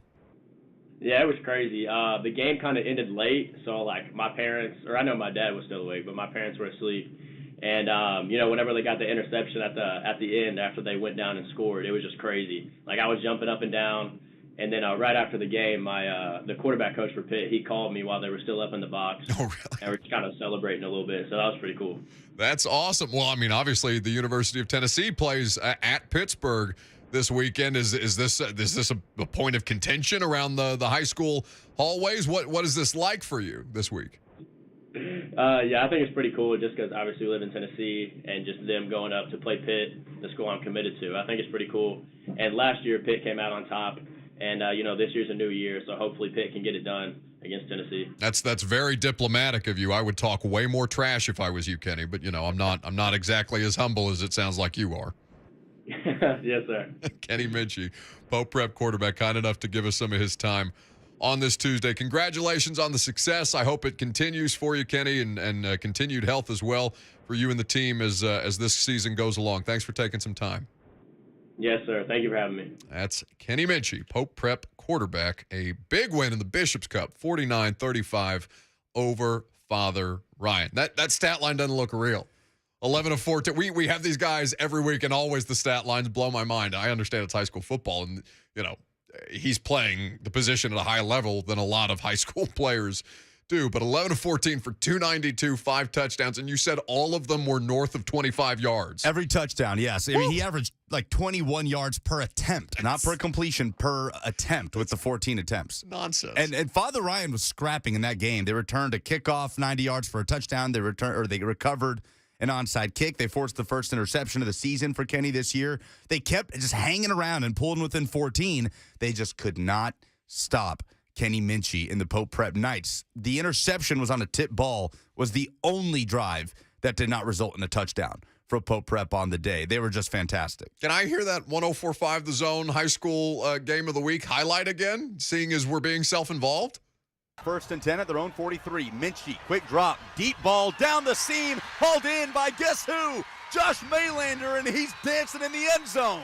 On play number 1 of the drive, that's a 57-yard strike by Kenny Minchy to his favorite target. Look at you. How about that? Where are you this week? 104.5 The Zone's high school game of the week. Excited to head to Ravenwood. They host Oakland, the 2-time defending state champs. A fellow Elite 11 quarterback, Kenny Minchy, went through that process with Chris Parson, the Ravenwood QB committed to Mississippi State. So they host the dynasty that is Oakland football in one of the most picturesque environments in all of Middle Tennessee high school football. All right, I let you play a play-by-play highlight. You don't have to get crazy with the language now. All right, chill out. This is why you We're can't not have playing nice Scrabble out here. This is not why you can't have nice. This is why you can't have nice things. Like, this is not what you just did there was totally over the top. What? Because I have big words. Got a break.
It is 12:01. Good afternoon from the Superbook.com sports desk. I'm Lucas Panzica. It is officially game week in the NFL. Titans head coach Mike Vrabel spoke with the media Monday, acknowledging the loss of edge rusher Harold Landry out for the season with a torn ACL. It's unfortunate. It's disappointing. Feel terrible, obviously, for Harold and the work that he's put in and his value to our football team. But we have to move on and get everybody ready to go win. Wide receiver Josh Gordon practiced for the first time as a member of the Titans practice squad at the start of the week, and the team put out their unofficial depth chart for Week 1 against the New York Giants. Roger McCreary slotted in there as the starting corner opposite Christian Fulton, and Danico Autry is listed as a starting outside linebacker in the place of Harold Landry. It'll be a 3:25 kickoff for the Titans at Nissan Stadium against the Giants on Sunday. The NFL season gets underway Thursday night with the Buffalo Bills at the defending champs, the LA Rams. For all your foundation repair and waterproofing needs, visit USSTN.com. Breaking news at once and your home for the Titans and Vols. This is 104.5 The Zone.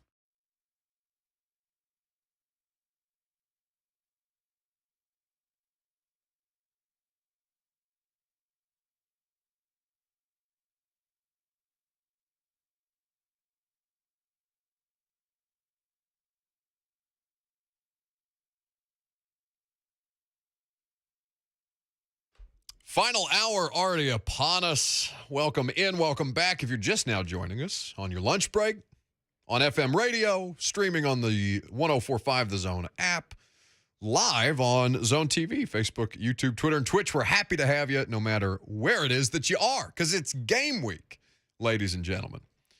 A lot of football to discuss. Mike Golic Jr. going to be here in just about 15 minutes from now. He was on the call of Florida-Utah for Learfield Sports over the weekend. That was a wild, wild result. We have talked a fair amount of Titans throughout the course of the show, and certainly that will continue as we ramp up for week 1 of the Giants. But I almost felt like we needed to devote a good portion of this hour to that game for the implications that it has for the University of Tennessee, and how I left that game, the broadcast of that game, feeling infinitely worse about your Vols' chances against the Gators this year, even though it's at home. And Tennessee, obviously the offense looks incredible. And Florida's defense didn't look overwhelmingly great. I think Utah, they made Utah look more competent than I think. They may end up looking better as an offensive unit throughout the course of the year. And my cousin, minus the E, Cam Rising, not necessarily performing up to expectation out there. But my God, Anthony Richardson, that guy, it seems like we're just starting to find out the potential of what that can be. Now, overreactions do exist. And for Billy Napier, did anybody have a better week 1 win than Billy Napier? Oh, it's a signature win.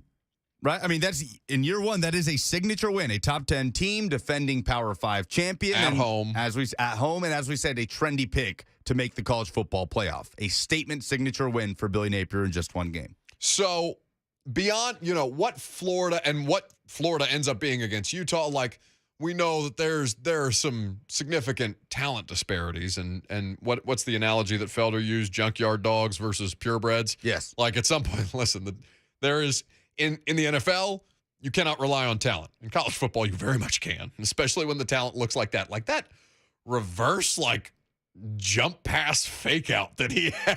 Yeah, the pump is a pump fake spin move. I don't think I've ever seen anything like that in my life at any level of football. He showed us on Saturday, Anthony Richardson, that he can win games by himself for Florida. He can do that. So I think Tennessee fans are always going to take Florida week seriously because of the lack of success against them. This year feels different, but of all the different things that I watched, and I think Utah, I think they kind of coached themselves out of that game towards the end. Which was surprising.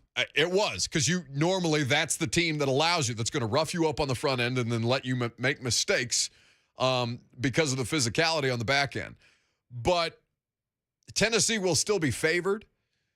Tennessee will still, I think, have the upper hand until further notice. But I do think that the defense of Tennessee against that Florida offense, they were running the ball at will. I mean, they were running all over the place. It was not terribly.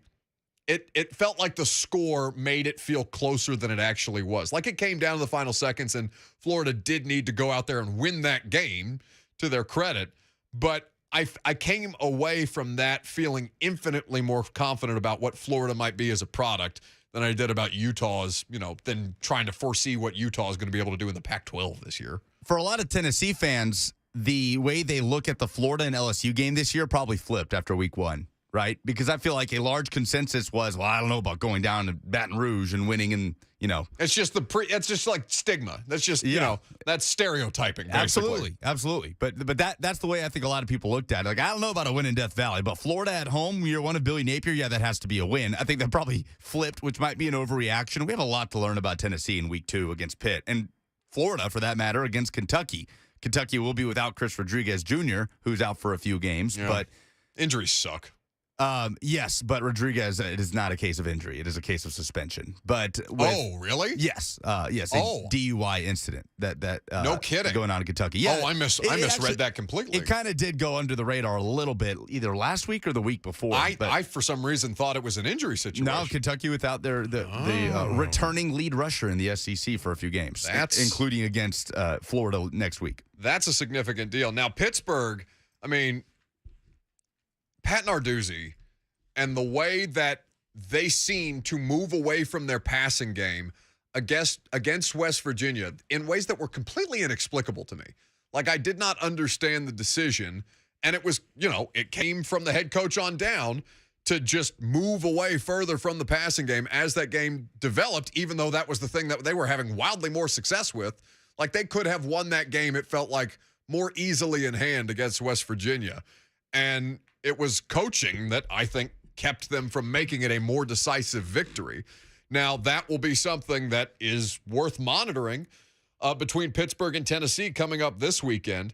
And that game is at Pittsburgh, which certainly is going to be a raucous environment. So it's the Johnny Majors Classic or Johnny Majors Bowl. What's the title of it? Johnny Majors Classic. They do a home and home with the Tennessee. The game in Neyland obviously being last season. Johnny Majors won a national title at Pitt. Obviously a Tennessee legend.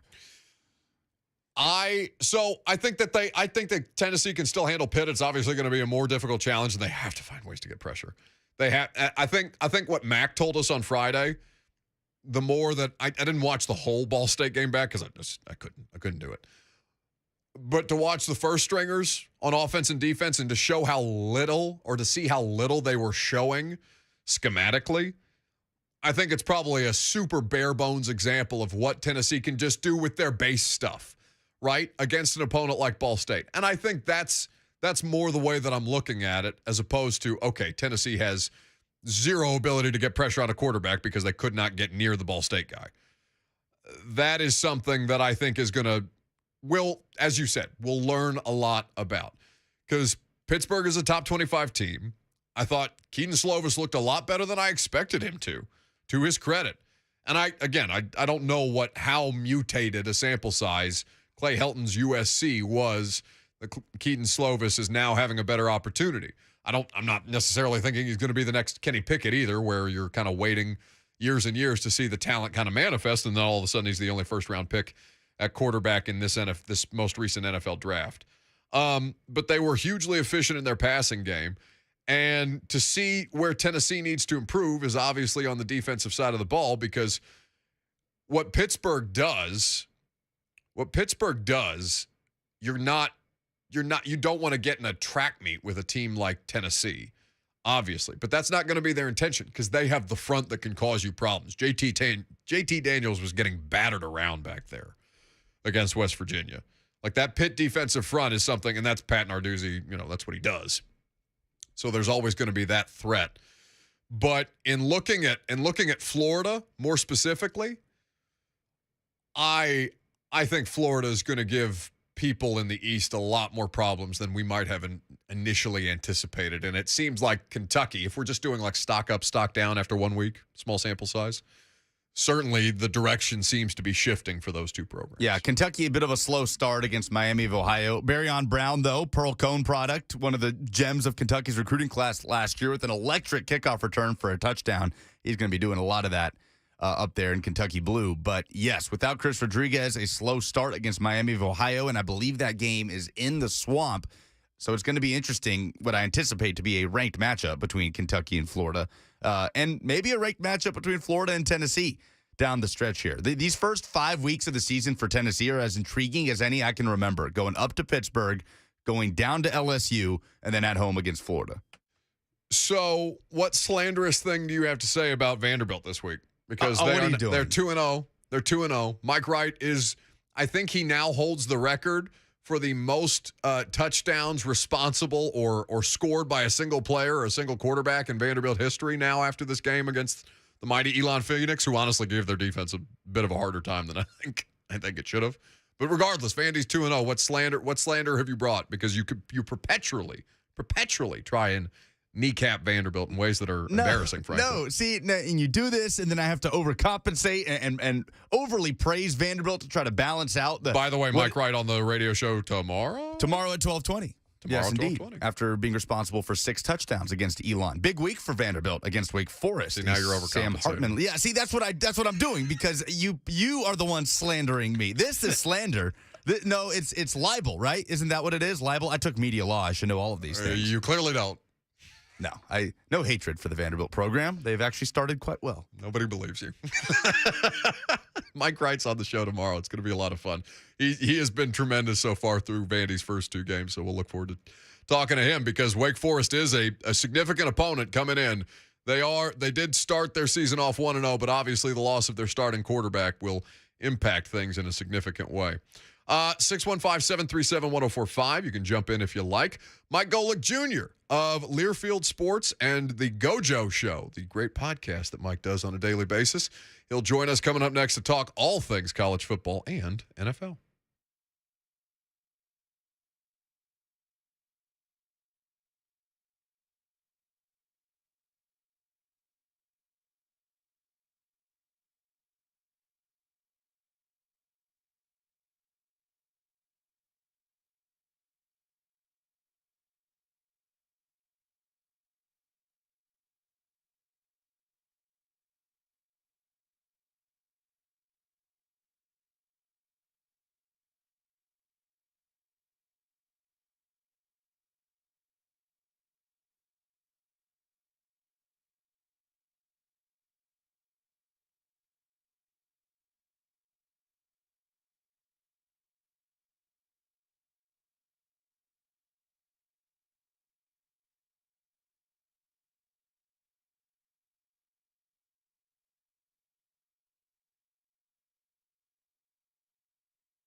The Buck Rising Show is powered by Spring Hill Heating and Cooling. Visit springhillac.com. Mike Golic Jr. going to join us here in just a second. We'll talk about the weekend that was in college football. On the call for Learfield Sports of Florida and Utah. It was an absolutely insane game in the Swamp, and Mike Golic Jr. was there to witness it in all its majesty. What's going on, buddy? Good to see you. Good to see you too, man. How's everything going?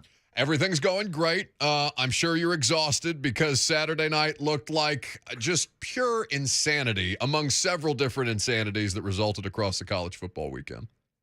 It was nuts, man. I knew we had a good game picked, and you looked at the line going into that game. Utah was only a 3-point favorite despite being the 7th-ranked team in the country against a new regime. But give all the Gator fans credit. They listened to Billy Napier's call. He wanted them to pack the Swamp early, and that place was an absolute madhouse from the opening kick on through that game, and team gave them a lot of stuff to cheer about. So it is going to be a very interesting year for the Gators and still a lot to play for in Utah. But man, that place was wild.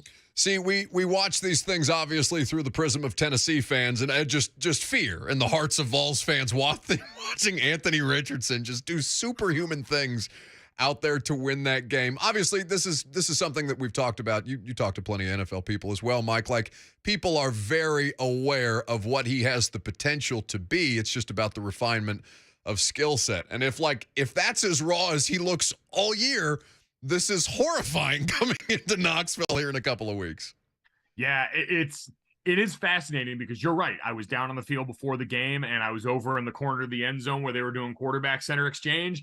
And I saw an awful lot of NFL hats of teams that may have a quarterback need in the upcoming draft. Everyone was really curious. And I heard Richard Johnson from Split Zone Duo talking about this with the full cast guys, how with Dan Mullen last year, Dan Mullen is such a great architect of offense and someone who does so much in play design and all these things that you can understand how maybe a guy like Anthony Richardson doesn't necessarily fit within that, because so much of what he can do is about coloring outside of the lines a little bit. And I think the marriage with what Billy Napier does on offense, you go back to what he was at Louisiana, multiple tight ends on the field, get that stretch outside run game going, and then a quarterback there in Levi Lewis, who certainly had gifts and was a very good college quarterback, but now you hand that same potential with the quarterback run game, with an offensive line in Florida that brought back some good veterans in the middle, added a great transfer in Osiris Torrance from Louisiana, who was, a preseason All-American candidate.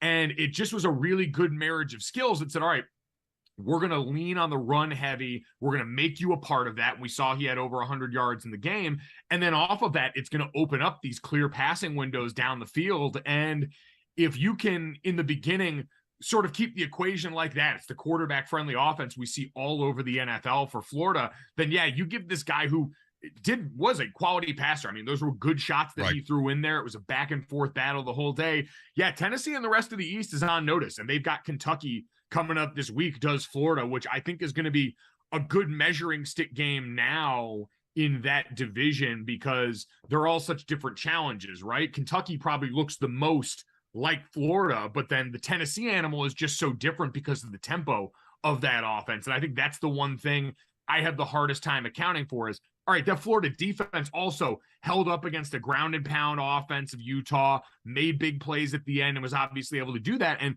when you're playing a Josh Heupel offense that wants to go hurry up like that, it's really going to be about your ability to make one or two plays that give the team the ball back, that slow down that offense and force them to not have favorable down and distances that they can work with. But it's going to be a fascinating chess match amongst those two. Mike Golic Jr. here with us on 104.5 The Zone. Make sure you need to be listening to the Gojo podcast with Mike and his producer, Brandon, available wherever you get your podcast. New episodes daily. There's a lot more detail that we'll be able to cover here. And, of course, everything from Harry Styles spit takes and everything in between. The controversy on the internet yesterday, Mike, but perhaps we'll have time for that later.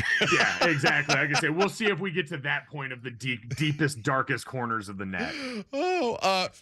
With Florida, though, and Billy Napier, I don't know that anybody had a better week one win across college football, given the scope and the scene that was taking place against a top 10 opponent who I think is the sexy pick this year, or was the sexy pick this year, to be kind of a playoffs this year's Cincinnati, for lack of a better term. Just kind of a playoff team or a potential playoff team that a lot of people have been seeing competency from a long time, but it's just kind of when do they take the next step. As I look around college football, though, the way that Marcus Freeman got Notre Dame up for that game, particularly on defense, and kept them in it in ways that I don't think anybody, and Mike, you could speak to this better than most, but from an exterior perspective, I was incredibly impressed with the way that Notre Dame responded to playing in an environment like Columbus. Yeah, and I think for Notre Dame, as so many people always go back to the big game narrative with Notre Dame and how they haven't traditionally done well in that in recent years, I've said the biggest difference with this was week one as opposed to the bowl game, as opposed to the college football playoff, where you lose that and you've got no recourse. You're a fully formed team and you're heading into your offseason. Yeah. This is a team with a young quarterback who is making his first start on offense, a new head coach, all of these things that now is a whole season to correct the things that were errors in this game, that were the execution problems in this game. But they went in and they executed the game plan they knew gave them the best chance to win, right? Notre Dame was beat up at wide receiver. They're starting, they were down two captains on their offense in Jarrett Patterson, who's an NFL-bound offensive lineman, and Avery Davis, their wide receiver. And they knew Ohio State, if you were going to beat them, you were going to have to limit possessions. And they managed to keep them under 12 possessions in this game. And so, yeah, there's a lot to build on there. The Notre Dame defensive consistency in the last 6, really 7 years has been remarkable. And I think now for Marcus Freeman, the task is showing, all right, we knew what we had to do to go out there and give ourselves the best opportunity to beat an Ohio State team that's one of the proven commodities. That's one of the 3 best and most talented teams in football this year. Now it's going to be the rest of the season developing some of those areas, but also expanding beyond that and giving your quarterback a chance to air it out a little bit more as you look for Tyler Buckner's development and what that's going to be behind an offensive line that also will hopefully get their captain back at some point and will continue to develop as well into what I think can be, by the time we hit November and then the bowl games in December and January, one of the strengths of this team. Nothing makes me happier than watching my friends on Twitter live tweet their viewing experience of their team. And nothing gets me going more, Mike, because your analysis is still great in real time, but it's just so much more raw and emotional in ways that I can feel palpably. It's incredible to watch. I'm far too deeply online, and you know what the sad part is, Buckman, is like I grew up a huge Notre Dame fan. Sure. I always remind people of that. I was brainwashed as a small child, and then I went, and so I used to let them routinely ruin my weekend, routinely. And then I got there and I got to play there and I saw, all right, if we lose a game, we got 24 hours to process, and then I got to worry about class. I got to worry about the upcoming opponent for next week. You learn how much and what you have the ability to control. And so I thought, surely on the back end of that, when I come out of this after having had a chance to actually influence the outcome of these games, I'd have been a much more sane, healthier fan in the way that I approach this. And yet I am still an absolute monster for the 4 hours of game day. I was thrilled that I had the opportunity to call a game that was opposite that in the booth, because that meant I didn't have to live and die with it on each and every down necessarily. Now, they still peppered me with updates because apparently I have the worst friends in the world and they wanted to see me in pain, but it's tough, man. It's the emotion of both a fan and a former player who knows guys like their offensive coordinator, Tommy Rees, and is very protective of certain parts of that program. Just can't help but come out every once in a while. That's why it's why you have to follow him at Mike Golic Jr. on Twitter for all the insights, analysis, and, the occasional shot across the bow of a stray Ohio State fan who just can't keep themselves in check. Worst weekend for Brian Kelly, App State, or the ECU kicker? Oh, man. I felt for that ECU kicker. Oh. I hurt in deep ways as I watched that young man from App State falling backwards. He was too open on one of 2 two-point conversions that could have either won them the game or sent them to overtime after 44th quarter points. But it all paid. App's a quality program, and it's always weird on Boone, but that was close to a pick'em game for ECU. North Carolina State is the team with expectation. Right. It's probably a worse weekend for them just because it's as close as it was. But this is all about Brian Kelly's LSU and what went on this opening weekend, and especially being the standalone game. But you know how this goes. We're primetime people when it comes to digesting so much of this, whether it's in the NFL or college. And when you're the only show in town, and when you come over with the paycheck and the dollar amount that Brian Kelly came into, the program that he left, and the news and the reception around that, you are always going to be looked at and held to a different standard. And it just means more thing, right? Like, the SEC West is going to process 0-1. LSU is going to process 0-1, different than a lot of other programs you were going to walk into, even though these were problems we all could have seen coming, right? The LSU offensive line was something we knew was not a strength of this roster coming into the season. We know Brian Kelly in his last decade plus has made his living on an offensive line and a tight end room that's usually been the strength of a program. And now this roster is not yet built personnel-wise in those places. You've got Keyshawn Boutte on that team and all of the, social media drama since then. God bless it. It's going to be, just a gift for content makers. But it's going to be, and I said this going into the season for Brian Kelly and for Mike Denbrock, their offensive coordinator, it's going to be, how do they go about adjusting to the personnel they've got, and how different it was than where Denbrock was at Cincinnati, where Brian was at Notre Dame, and morph to reflecting, all right, we got all this receiver talent. We got a quarterback in Jaden Daniels who looked really good and managed to go out there and run around and make a bunch of plays. But that's not going to change the fact that I'm sure every station in Louisiana woke up on Monday morning and ran the sound of Brian Kelly talking to Katie George in the halftime interview saying, we can't possibly play any worse. Well, it's my first game. Maybe I shouldn't have said that. Do I think it's actually all that serious? No. I think Brian Kelly is going to do a good job in the long term at this program, but this was a healthy reminder that this was a team that had 39 scholarship players in the bowl game that they played in this last year. And there are a lot of things roster-wise that are going to need to get to a different place, I think, for them to be competitive in the ways that LSU fans want right away. I cannot imagine what our buddy T-Bob Hebert had to say about Brian Kelly and LSU. I know T-Bob has been first on drinking the Brian Kelly Kool-Aid, and so I have to imagine it was a tough hangover for him Monday, Tuesday morning. Which had to make for incredible radio. I honestly should seek that out because I imagine it was a bit of a bleep show. Mike Golic Jr. here with us on 104.5 The Zone. Mike Norvell, though, what the hell is that pitch back on the one, Mike? Help me understand the pitch back on the one. I understand that it is so easy, and Vrabel gets on us about this all the time about being professional second guessers, and largely he's right. But it is objectively a terrible call in that situation when you have the ability to go up 2 scores, and that is the play call that you come out with on 3rd and 1. Yeah, listen, there's not going to be a lot of answer for that or excuse for that. But that is also a reminder, this Florida State team is not perfect, but I'll tell you what, I'm very intrigued. The matchup with them and Clemson later in the season, based off what we saw from Clemson on Monday night, fascinating to me because Florida State's going to hurt them in all of the places that Clemson is susceptible up front right now.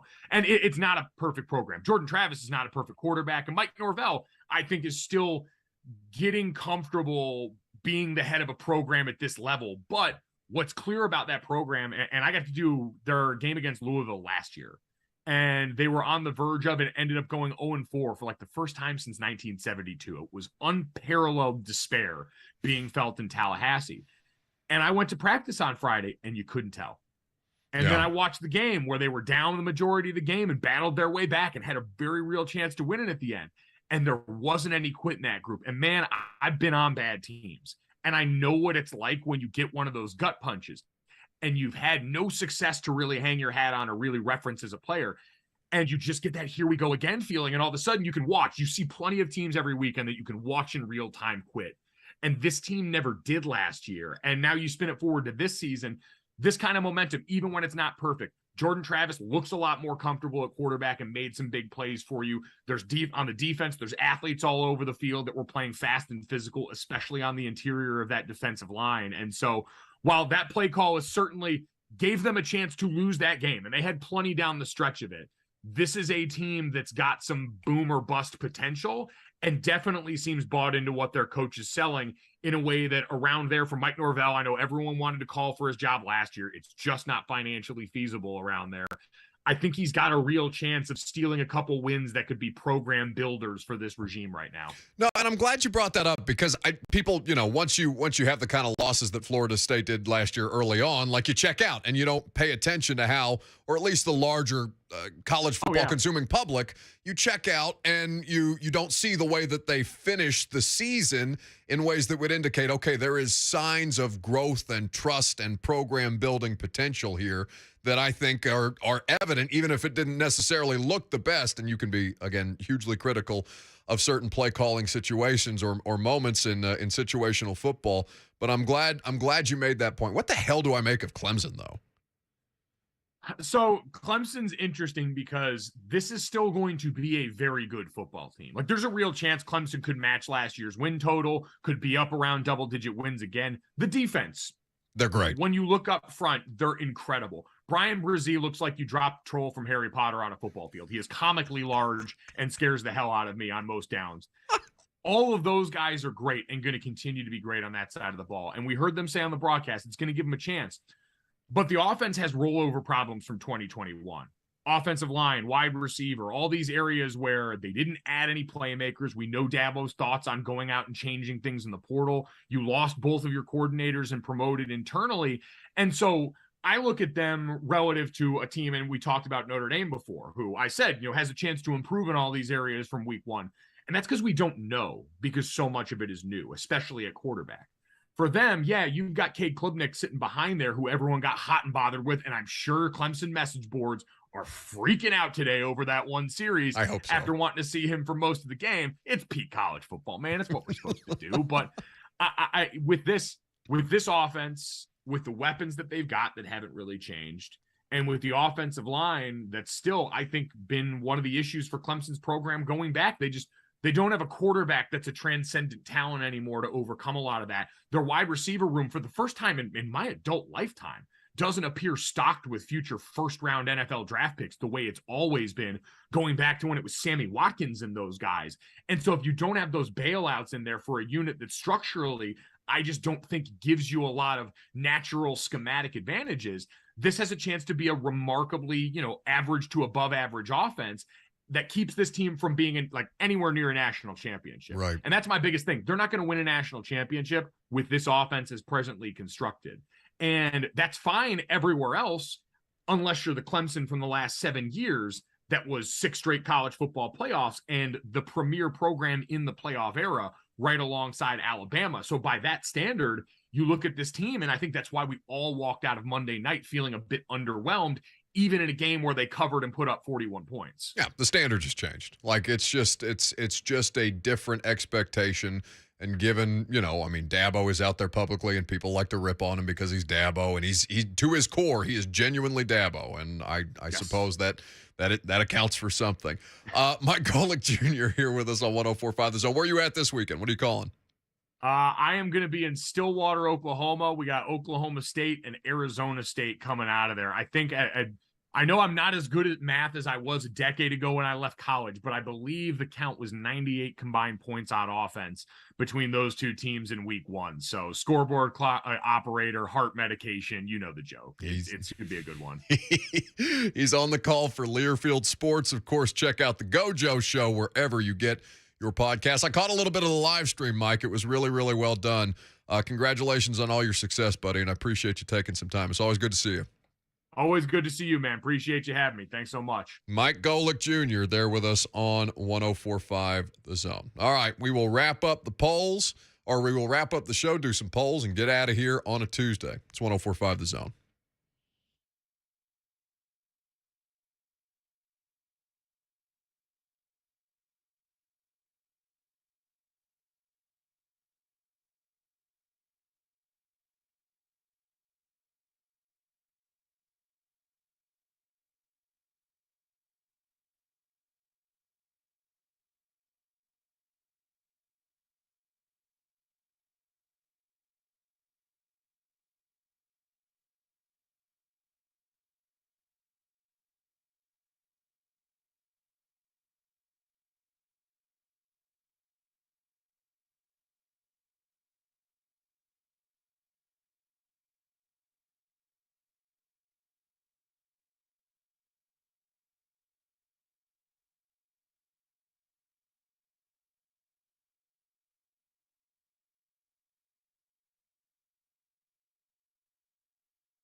All right. That was a quick one today. If you missed any of it, Mike Golic Jr., reaction to Josh Gordon and some of the comments that I got from him in the locker room yesterday, you can check out the podcast. Available wherever it is that you get your podcasts. We've got a live show tomorrow from the Battle of the Badges. I think Blaine, Mickey, and I are all three out there. I believe so. At Nissan Stadium. So that'll be an exciting event for a good cause. And we are expecting to have Vanderbilt quarterback Mike Wright on at 12:20. Now, as I have worked harder and harder to lean more in on painting Lucas with huge anti-Vanderbilt bias, because it's fun for me, I'm going to hang you out to dry. I'm going to do it with the Vanderbilt quarterback tomorrow. Okay. How do you plan to? What's this alarm in the background? Nothing. We should bring back the fine system. Your phone is not on silent during the 3-hour radio show. Fine. Do you have a defense prepared? Because, I'm going to back you into a corner on this, but I'm telling you on the front end so that you can be prepared to handle Mike Wright and whatever rage he may bring your way, because I'm going to paint you as blatantly anti-Vanderbilt. I think Mike will just read right through your BS. He's a very smart guy, very diplomatic guy when you talk to him. He's smarter than I am, for sure. I'm sure he'll see right through it. So that'll be a good time, and so will the Battle of the Badges. Did you go, how many days did you do live on the green this weekend? I only went out there on Sunday. Very unfortunate. I could not get out there on Friday. Sound like you had a hell of a time at the Bishop's Cup. Yes. Little did I know what would sweep through Middle Tennessee weather-wise. I thought, hey, I'll catch the end of Moon Taxi. No, that was not to be. I was walking out of Father Ryan at midnight. But everybody was dealing with that. Pretty much every high school football game in the Mid-State dealt with that on Friday. So I went out there Sunday, and it was fun. I got to see Devin Gilfillian. Caught him in East Nashville after the show, too. You sent me a text saying, do you want to go see Devin Gilfillian? Is that how you pronounce it? It's completely disoriented. I had no idea what that was. You would like him. He's from Philly, but he's kind of gotten his start in Nashville, and he's growing. He's, very, blues, soul. He put together, throughout 2020, he put together an entire Marvin Gaye album and recorded it. And he played one of the songs, and it was fantastic. He's really, really good. Coin was fun. It's never been like my cup of tea, but it was fun. You had asked me if I wanted to catch Moon Taxi after you got done with high school football, and I'll meet you out there. I looked at the radar. I'm like, yeah, didn't happen. Well, yeah, it's good to know that you didn't make it either, so that I could flake in peace and comfort. No, rather than heading over to Moon Taxi, I was broadcasting a 90-yard kickoff return after an hour and a half long delay at like 11:30. Dear God, that's such a mess. All right, let's do some polls. I'm gonna make you an offer you can't refuse. This is for your Al Pacino slander. As the polls have closed, overactor, and the votes have been tallied. Perpetually. It's time for a poll update, and he's a good boy. Buck Rising show producer and correspondent, Lucas Panzica. Presented by Two Rivers Ford. You can custom order any new Ford from Two Rivers. They will deliver it to you when it gets manufactured. Now, wait. I think that since you took me out for my Al Pacino position, that I think he's a perpetual overactor and that he has like two good roles. I think if you went back and watched like any of the Al Pacino roles outside of Dog Day Afternoon and The Godfather, you would probably come away feeling the same way that I do about Al Pacino. I disagree. It's too much. Serpico, Devil's Advocate. I mean, there's just so many. Give me the polls. Dog Day Afternoon is an amazing movie. Who are the winners of the weekend? V-Love says Hani Mukhtar for MVP. Another massive night for number 10 at Geodis Park Saturday. Again, weather kept me from going to the soccer game, and I saw the environment, them beating Austin FC, which, of course, is one of the premier programs in MLS right now, especially the spat that broke out between, Austin FC fans wearing the soccer headgear, you know what I'm talking about? Like the soccer ball headgear, looking like one of the, like Toad from Mario Kart, getting in arguments with Nashville SC fans, which I saw V-Love was very happy to jump in the middle of and probably get suspended on Twitter again. Austin FC, also an expansion team, 1 year younger than Nashville. Last year was their inaugural season, and you're right, they have been one of the best teams in the league all year. Saturday night pitted the top 2 goal scorers in the league against each other, and Hani Mukhtar left that game as the Golden Boot winner. So good. He has been absolutely fantastic. I'm just, at this point, people have just been swarming to the winners, who's the winner of the weekend tweet, and just flooding it with Nashville SC Hani Mukhtar stuff when Nashville wins, and they've been on a hot streak. Well, I do think we tend to skew as a show more soccer-centric, so they know they're going to get a reaction out of us. Yeah. But yeah, Hani Mukhtar has been unbelievable. We've talked about it. There's only so many times you can talk about how great he is without expanding upon it, but it's sustained greatness that I think makes it so impressive, especially when there seems to be such an offensive deficiency around him. Champions League starting up in Europe today for all of our soccer fans. Spicy. Alex says Josh Gordon still somehow collecting checks, winner of the weekend.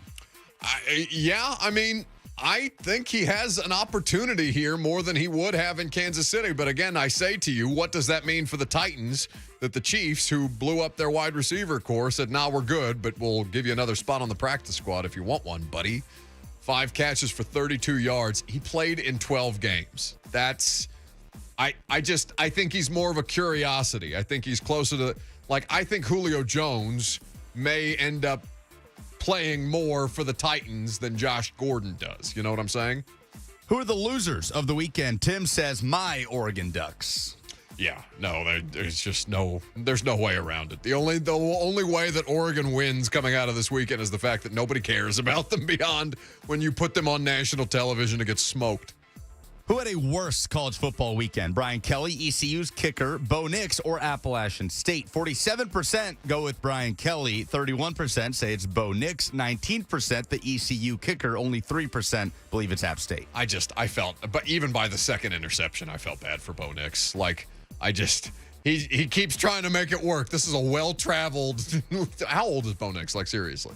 Oh, I don't know. I think it's his 5th year of college. Okay. Maybe his 6th year. So 22, 23 for Bo Nix. This is a well-traveled 22 or 23-year-old at this point. And he is just trying to make another opportunity out of it. And he plays for a ranked team, and they got smoked by what looked like the best team in the country in week 1. What are realistic expectations for Josh Gordon with the Titans? Lebowski says nothing. I agree. I think that's the correct answer. Have no expectations, and you will not be disappointed. Please don't send me any will Golden Tate be called up to the active roster tweets this week. Danny says around 10 games played, 31 receptions, 434 yards, and a touchdown. Sounds like it'll be helpful. He does not. It sounds like it would be hugely helpful, but it also it hasn't happened for Josh Gordon in 4 years. He just copy-pasted Julio Jones' stat line from a year ago, by the way. Oh, really? That's funny. What was your biggest takeaway from the Titans' depth chart? Puka says it's NWI ahead of Traylon Burks. Yeah, a lot of people bent out of shape about that. I would say to you, they're going to go with the players that they trust more. They trust NWI right now more than they trust Traylon Burks. So don't get bent out of shape when you send me these little blurbs. Again, I can't remember the outlet or who reported it, that Traylon Burks features to have a prominent role in the offense. Well, yeah, that's fine. He's a first-round pick, but don't make more of that than need be so far. Chet says the takeaway is need more offensive linemen. Yeah, perpetually. But I think you could say that in any year for any of the 32 NFL franchises. Those are the polls. Excellent. That is the show. Prime time tonight, talking some Titans. Catch you there on A to Z Sports at 8 p.m. Have a great rest of your Tuesday. We will be back tomorrow from the Battle of the Badges, and we'll have a great time there. In the meantime, Blaine and Mickey, 3HL after that, will take you through the rest of your afternoon. See ya.